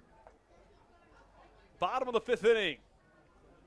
Southern Maryland has taken the 2-run lead. You have to wonder, where do the Blue Crabs go from here on the mound? They go back to Butler in the 6th and keep Baker on standby? Or do they go to Patrick Baker? Or possibly some other direction? Pitch. That's a little bit up and away, count 3-0. I'd imagine at this point, based on the way that Patrick Baker is throwing, he's probably coming into this ball game. So would not be remotely shocked if that was the case.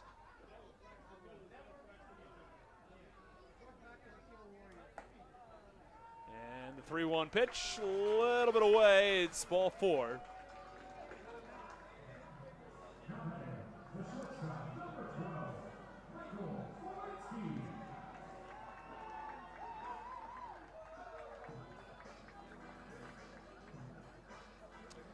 As Michael Wolanski steps in, a runner on first base and 1 out. We'll give you some numbers from this ball game. Of course, the Blue Crabs on top 3-1. The highest pitch velocity, Eddie Butler, 96.3. He was sitting 94-95, touched 96 twice. First pitch called strike on Michael Wolanski. Meanwhile, the top distance in this ball game was that double down the right field line, hit 342 feet from Zach Collier. Braxton Lee's opposite field liner went 340, and Ian Yetzko's line out to center was 334. Pitch, that's a little bit low. Count 1 ball and 1 strike now on Michael Wolanski.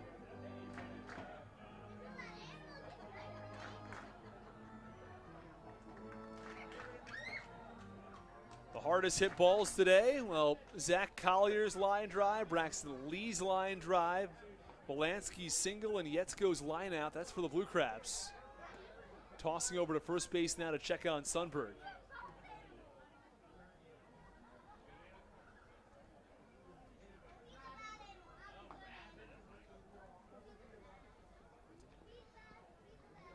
Well, Baker continues to warm in the Blue Crabs bullpen. Count 1 ball and 1 strike on Wolanski.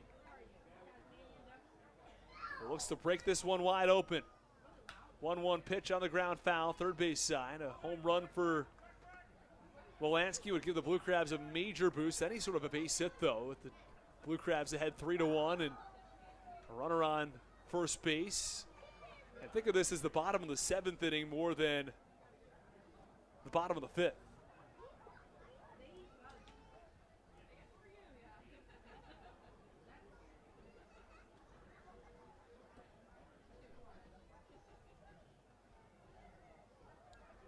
One is in, and it gets past the catcher to Carlo. Actually, it hit Michael Wolanski.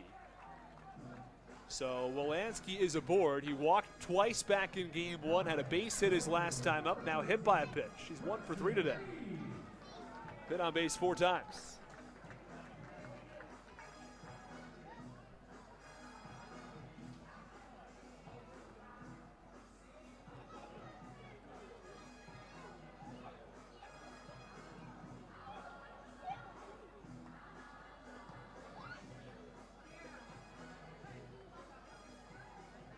Well, the rain has come and gone. The Blue Crabs have a 3-1 lead in the bottom of the 5th inning, and it's time for another meeting at the mound for the Long Island Ducks. As their pitching coach, Mark Weidemeyer, has another chat with Stephen Tarpley, who has run himself into trouble and maybe a little bit more.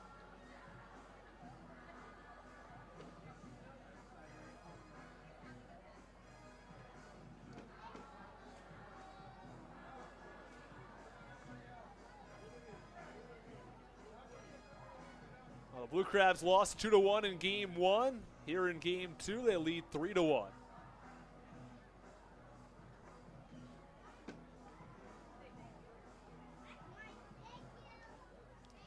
Was Ryan Meisinger who got the win in game 1. Adrian Cook the loss, though Cook pitched much, much better. This one on the ground over to second base. A little bit of a tough play. There's only one play. It's at first base. Spinning and firing in time to get the out. That's the second baseman for the Long Island Ducks, Phil Caulfield. Caulfield tried to look to second base and realized did not have a play there, as it was a high ground ball, and Wolanski was running well to the bag, and by the time he turned to first, he almost didn't have time to get Braxton Lee. Harris waves the bat behind his helmet. 2 away now. Opportunity to drive in a pair and give the Blue Crabs a comfortable 4-run lead. First pitch, wave and a miss, count 0-1.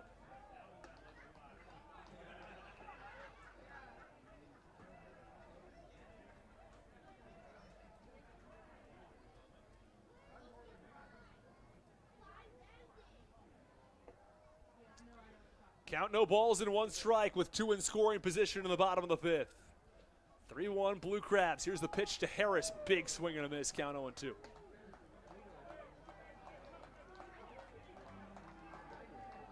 No balls, 2 strikes, 2 outs. Harris drove in a run his last time up back in the 4th inning, as he scored Braxton Lee to give the Blue Crabs a 2-1 lead at the time.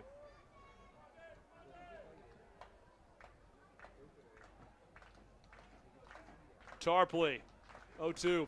On the ground, bit of a weird hop. It eats up the shortstop, and now there's no play. A run comes in and scores. Kevin Watley couldn't handle it on the backhand. And the Blue Crabs have a 4-1 lead. It's going to go down as a base hit for David Harris. Back-to-back RBI singles for David Harris in consecutive at-bats. And Southern Maryland has jumped on top 4-1. Runner on third base still with just 2 outs.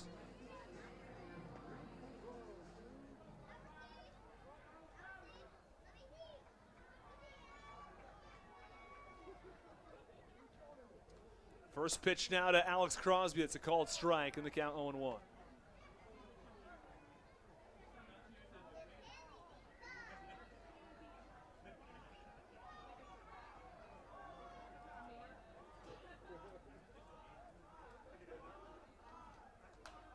The pitch that's popped up foul. High home plate in the count. No balls and 2 strikes now on Alex Crosby.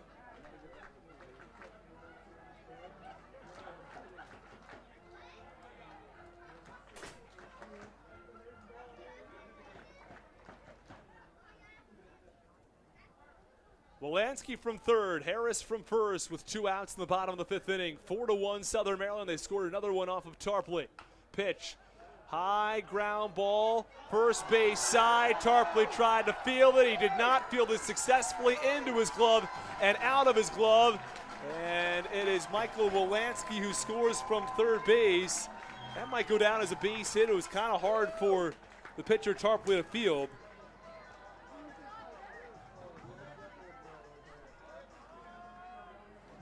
Have to get official word on whether that's a hit for Crosby or not. The Blue Crabs have taken a 5-1 lead, though.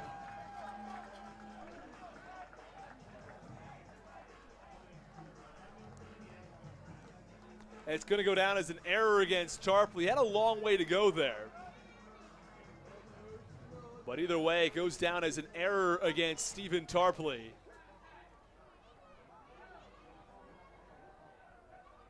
Not a hit for Alex Crosby. I thought he might get credit for the hit in the RBI, but not this time around. The pitch is upstairs in the count, 1-0, as the Blue Crabs now have a 5-1 lead.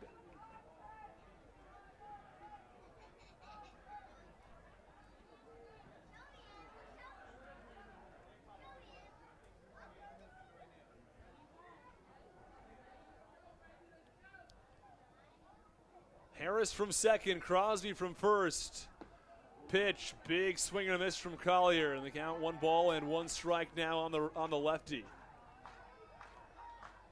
1 ball, 1 strike, 2 outs.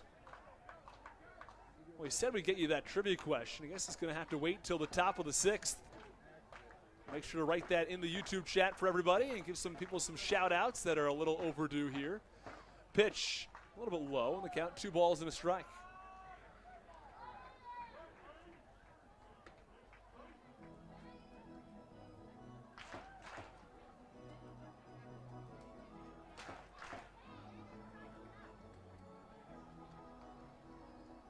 Back in game 1, it was a 2-1 game decided by just the 3 individual runs.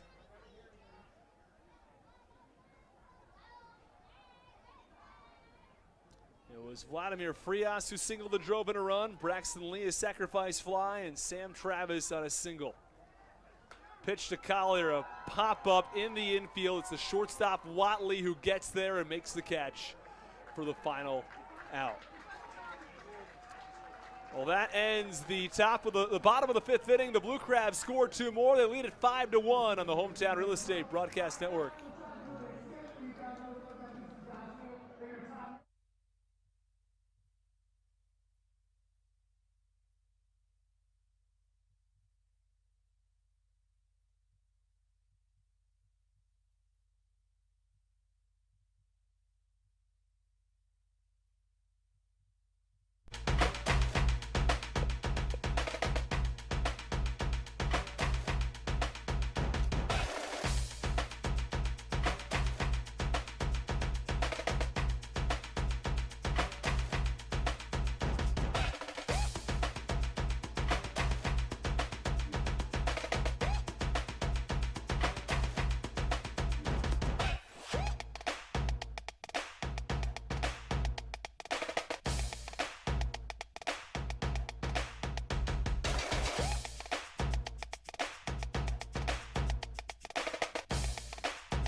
This is Nick Wells, and you're listening to the Hometown Real Estate Broadcast Network.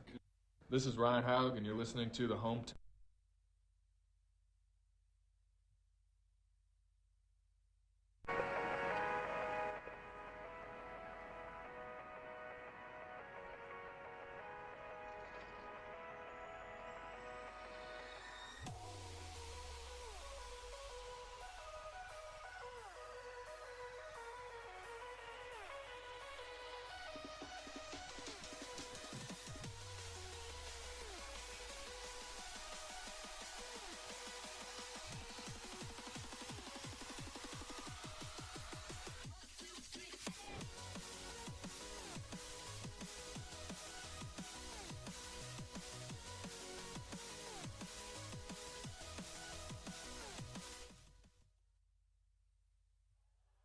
First pitch swinging, this one line drive foul over to the third base side. And the count, no balls and 1 strike on Joe DiCarlo, the catcher.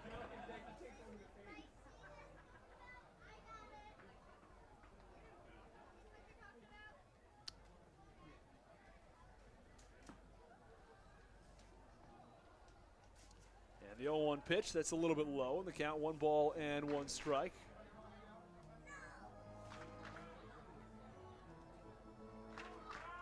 DiCarlo followed by Dustin Woodcock and Kevin Watley. Pitch, big swing and a miss, count 1 and 2. Now, interestingly enough, Patrick Baker continues to warm up in the Blue Crabs bullpen, but I'm not sure if they're going to go to him at any point as Butler continues to throw the ball, and throw the ball rather well at that. So count 1 ball and 2 strikes here in the 6th. The pitch, a little bit low and in, count 2 and 2. Butler has gone 5 innings. He struck out 4. He's now thrown 97 pitches, so he's getting toward that 100-pitch mark awfully quickly. Maybe that means he only has a batter or 2 left. It's tough to tell, though.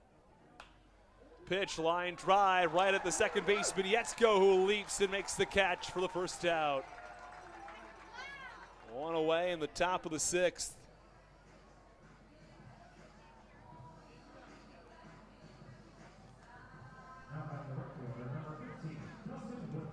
Here comes Dustin Woodcock.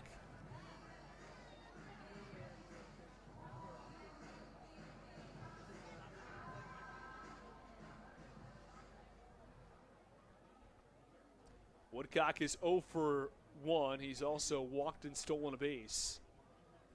That came back in the 4th inning. Pitch, that's a little away, and the count 1 ball and no strikes.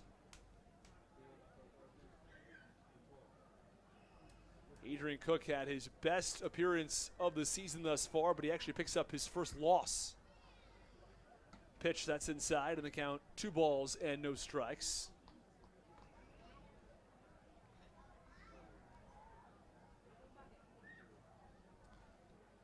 Cook allowed 2 runs, just 1 earned in 6 innings of work. Pitch, ground ball to the left side. Terrific sliding play. And the throw to first gets past Walker, but backing up there, Falsetti. A terrific play to save that ball from going into the outfield, though, by Michael Wolanski, who fielded it on the backhand and then fired across the diamond. Runner on first base with 1 out. And had to think, is that going to be the end of the road? And Stan Cliver now steps out of the dugout. He asks Joe DeLuca, is he ready? He puts his hands up as if he's not sure. And Butler is still acting as if he's good to go. And that's going to do it. Well, looks like Butler's evening is over. Patrick Baker will enter the ball game with 1 out. Well, at least that's the thought here. And Stan Clyburn is still standing there like, I don't know what's going on. Well, Patrick Baker's going to come into this ball game. That's the deal. I guess he's ready. He's been warming up for the better part of the last 15 minutes, so I'd imagine he's going to be good to go with a couple more minutes. Top of the 6th inning. Blue Crabs 5, the Ducks 1. Eddie Butler goes 5 1/3 innings. Allows just 1 run. He did allow 8 hits and walked 2, but by and large a very good outing from Eddie Butler as he kept the Ducks to just 1 run. We're going to step aside for the pitching change here in Southern Maryland. You're listening to Blue Crabs Baseball on the Hometown Real Estate Broadcast Network. When we come back, it's 5-1 Blue Crabs, runner on first with 1 out.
Well, Patrick Baker has entered today's ball game in the top of the 6th inning. It's almost trivia time. After we give you the numbers on Patrick Baker as the first pitch misses away for ball 1. I know we're late in today's ball game. We're late to our trivia question, but I still feel like we have some time to get it in. As Patrick Baker enters with a 5-1 record and a 1.85 ERA. 1-0 delivery, bunt down the third baseline. It's a good one. Watley to third. It's Crosby who fires to first.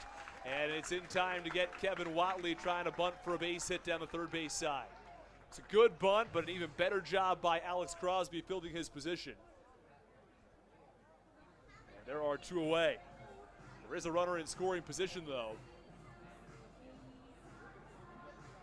Andres Briseño, I'd have to imagine, will be entering this game in the top of the 7th, barring something crazy happening to the Blue Crabs in either in the rest of the 6th here or an explosion of runs in the top of the 7th.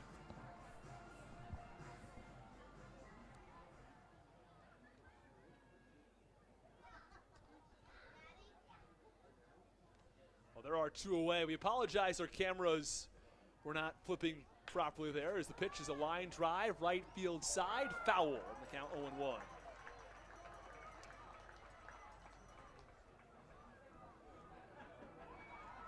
Top of the 6th inning from Waldorf, Maryland, as the Southern Maryland Blue Crabs have a 5-1 lead here in game 2.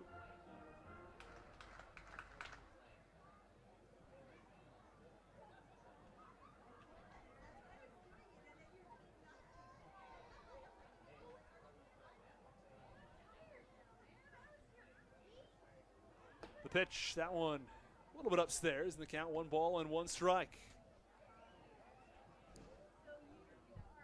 From second base, it's Dustin Woodcock, the lone base runner for the Long Island Ducks. But for now, it's Phil Caulfield. Caulfield scored the go-ahead run in game 1 of this doubleheader to give the Ducks what would ultimately be a 2-1 victory. Pitch, fly ball, third base side. That ball tails foul towards the seats on top of the Legends Club. And the count 2 balls, or 1 ball and 2 strikes.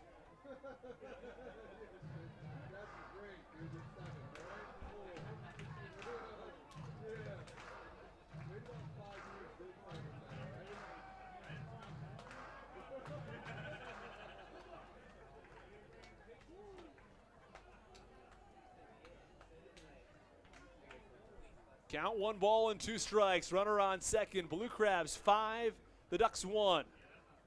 Baker trying to end the inning here.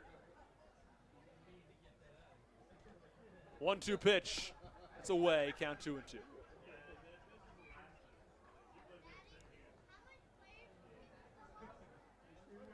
Two balls, 2 strikes, 2 outs.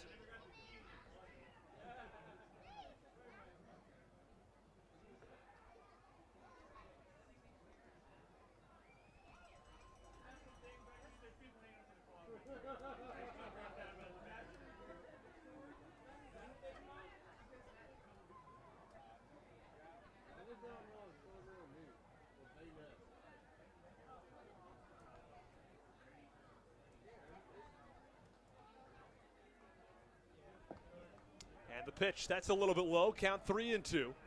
3 balls, 2 strikes, 2 outs, top 6. As Patrick Baker tries to finish off the Ducks batters.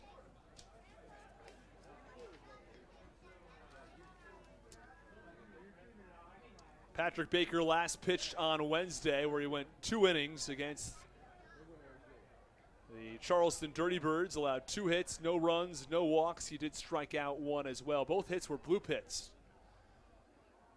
The 3-2. That is a check swing. Did he go? No, he did not. It's ball 4. So Patrick Baker walks a batter. There are runners on first and second now with 2 outs.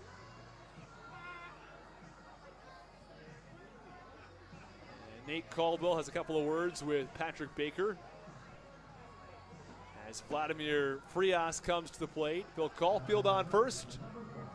Over on second base, that's Dustin Woodcock.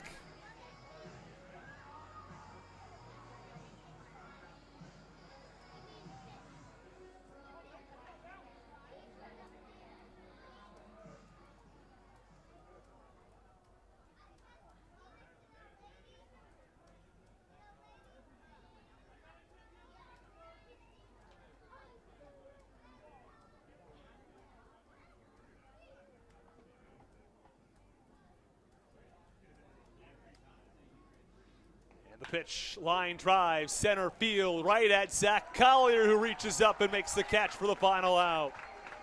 5-1, the Blue Crabs still lead at the end of 5.5 as the Ducks strand 2. We go to the bottom of the 6th inning. The Blue Crabs still lead this one by 4.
Bottom of the 6th inning, the Blue Crabs have a 5-1 lead over the Long Island Ducks. As the first pitch from the new pitcher that has entered the game, Rafael Manchin, is low for ball 1 on Jared Walker. 7, 8, and 9 for the Blue Crabs to the dish. Walker followed by Yetzko and Falsetti. First pitch, a little bit outside, or the 1-0 pitch I should say, is a little outside in the count, 2-0.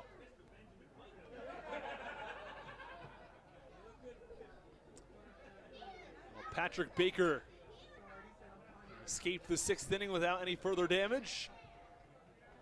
On the line out to center field, 2-0 pitch from Manchin. Upstairs, count 3-0.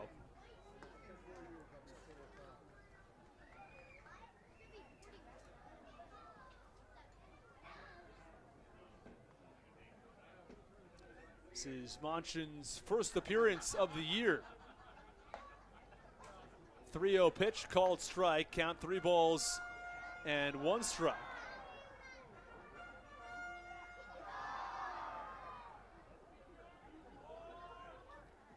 Three balls, 1 strike, nobody out on Jared Walker. And the pitch, a little bit low and away, and it's ball 4.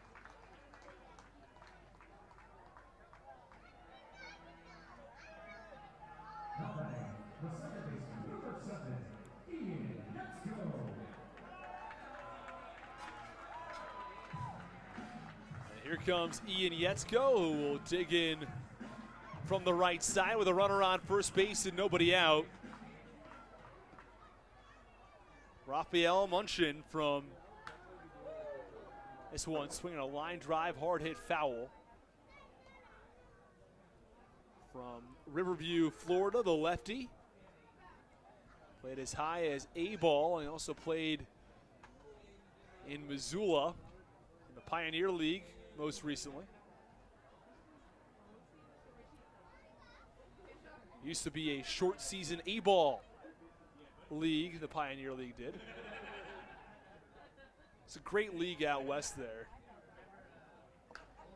Pitch fouled off. Third base side, count 0-2 now. No balls, 2 strikes, nobody out. As Ian Yetzko looks to get his bat going. He's 0 for 2 so far today. Did have a hard hit line drive to center field though. Pitch, check swing. This one is blooping, and the first baseman ends up coming down with that ball. That's the catcher back in game 1, Carlos Castro, who makes the catch.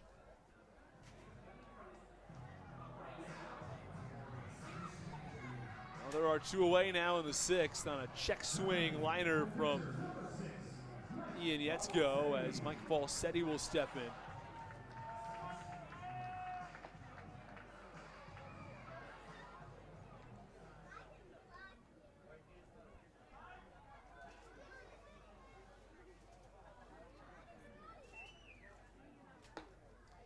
First pitch to Falsetti, a little bit away in the count, 1 ball and no strikes. So we've got our trivia question. We know it's late, we understand that, but let's see if we can get it in, get a couple answers before this ball game is over. Our trivia question is, what's the most home runs ever hit by a batter across a doubleheader? Most home runs by a single player in a doubleheader. So write your answers in the YouTube chat, and we will announce all answers given. Most home runs in a doubleheader, and who hit those home runs? That's our trivia question tonight on the Hometown Real Estate Broadcast Network. Count 1-1 now on Falsetti. Pitches upstairs, count 2-1. Bottom of the 6th inning. Meanwhile, it is Blue Crabs closer for the meantime, Andres Briseño, who's warming up in the bullpen.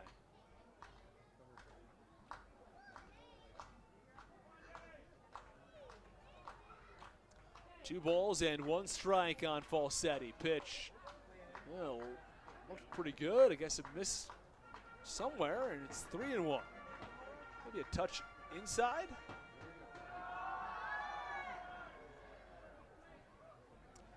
Either way, 3 balls, 1 strike, 1 out.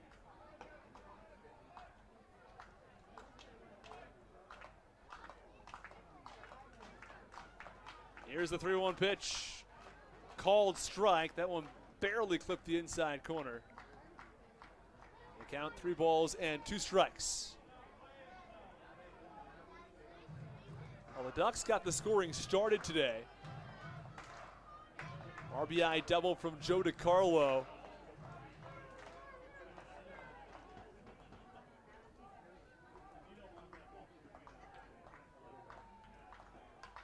Pitch, swinging a high pop-up, third base side. Frias is under it. He makes the catch for the second out.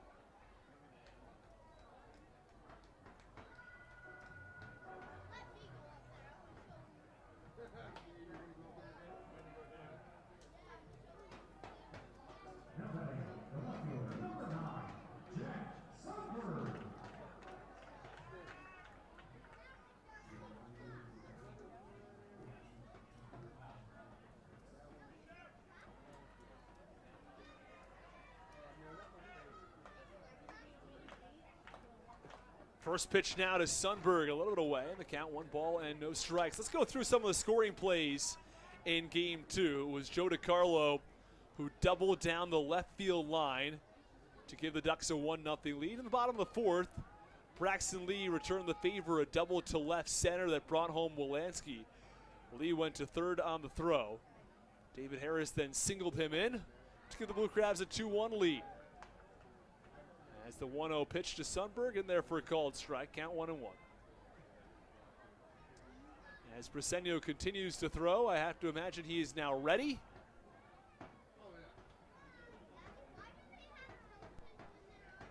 And again, fans, you would like to answer our trivia question.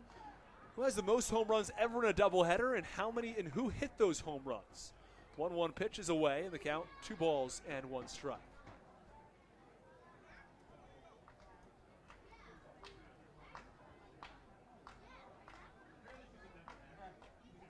Well, glad everybody could join us this evening. John Higgs says 4, and John, do you have any idea who do you think hit those 4 home runs? Pitch on the ground, through the hole on the right side for a base hit. Walker round second. He'll trot into third.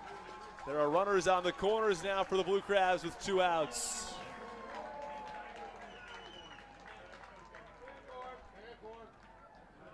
And here comes Michael Wolanski. He'll be followed by Braxton Lee.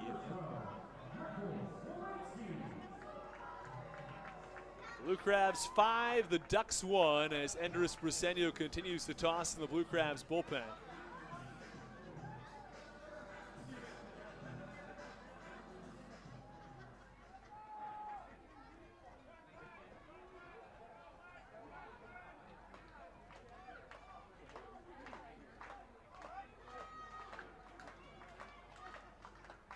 First pitch, line drive, center field, but it's right at the center fielder, Alejandro De Aza.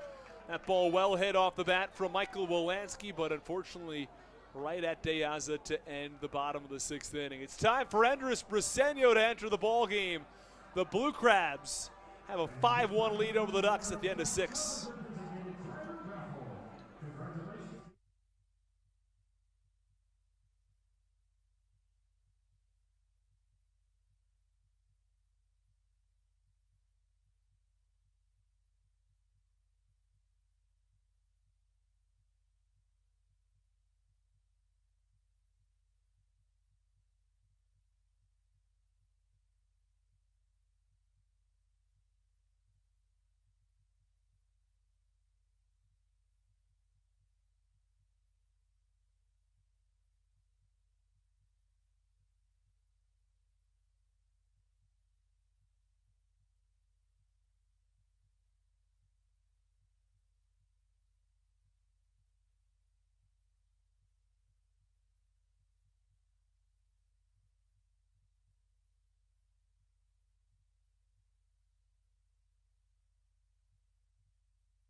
Well, Andres Briseño enters the ball game, and he has the heart of the Long Island Ducks order to deal with in the top of the 7th. 3, 4, and 5 come to the plate. De Aza, Travis, and Romero. First pitch is swung on and lined foul. Third base side and a hard fastball from Andres Briseño. Briseño enters this ball game with a 0.72 earned run average. He has a whip of 0.80. 7 for 7 this year in save opportunities. He's been the setup man for the most part behind Matt Latos at 24 for 29. Pitch, ground ball foul back behind home plate, and the count no balls and 2 strikes on De Aza. So far on the season, so far on the day I should say, De Aza is 0 for 6, but that could all change very quickly. First fastball from Briseño at 96. 0-2 pitch. That's up and away. Count 1 and 2.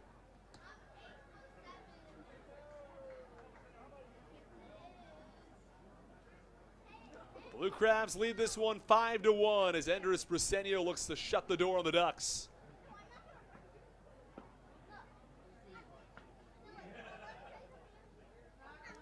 The pitch a little bit low, and now the count even at 2 balls and 2 strikes.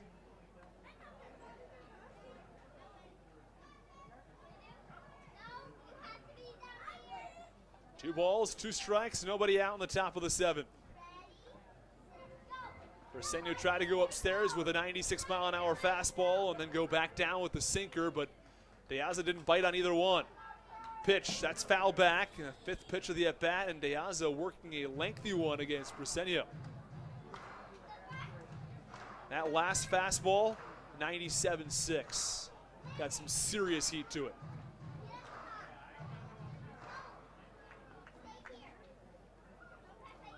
The former big leaguer facing the best the Blue Crabs have.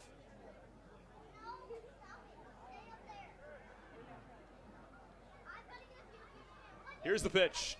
Breaking ball, swing and a miss, strike 3. How about that from Andres Briseño?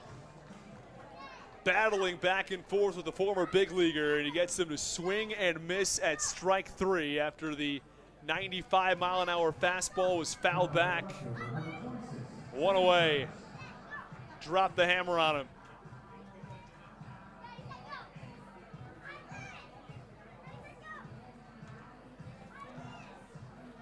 Briseño's been dominant. That's an understatement, really. That was his 63rd strikeout across just 37 2/3 innings. Average of more than 14 strikeouts per 9. First pitch, check swing off the bat of Sam Travis. Briseño fields. He flips to first base, and there are 2 away. Quickly, 2 up and 2 down from Andres Briseño on the top of the 7th.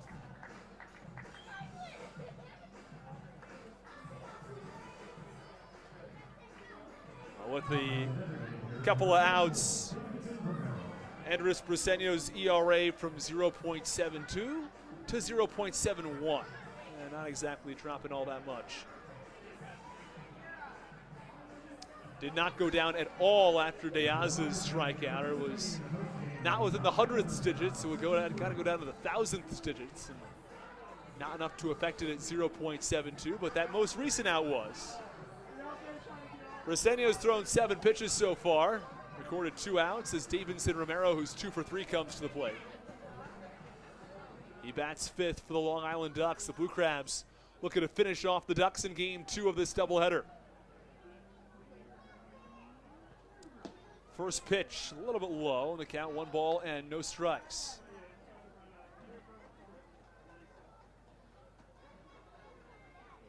The velocity there from Briseño, 96.1 to 97.8. That's your range today. 1-0 pitch. A little inside, and it spooks Romero a little bit off the plate. Count 2-0. If there's one thing at all you could say about Andres Briseño, the walk numbers are a little high. 15 walks across 37 innings. You're looking at an average of about 3 to 4 walks per 9 innings, which is significantly higher than his hit numbers. Well, just a little bit higher. 15 walks, 14 hits. That's all the righties allowed.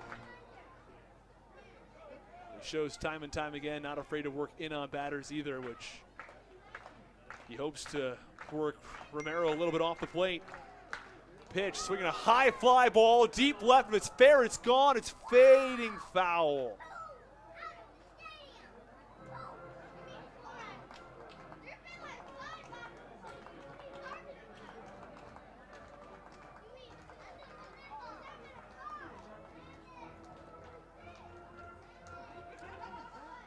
Two balls, no strikes, 2 outs.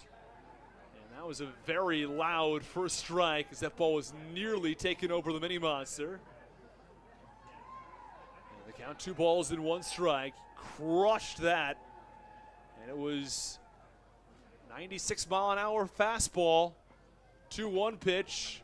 A little inside in the count, 3 balls and 1 strike. It's the hardest a ball has been hit off of Andres Briseño in about nearly 2 months. Briseño last allowed a run on June 9th, and here we are on August 6th. So we're coming up on 2 months since he allowed his last run. Did not allow a run across July. Nearly allowed a solo bomb to Davidson Romero, who hit that ball very, very well. 3-1 the count on Romero. Pitch from Briseño, high fly ball, center field. It's well struck, but easily playable for Collier, who makes the routine catch for the final out.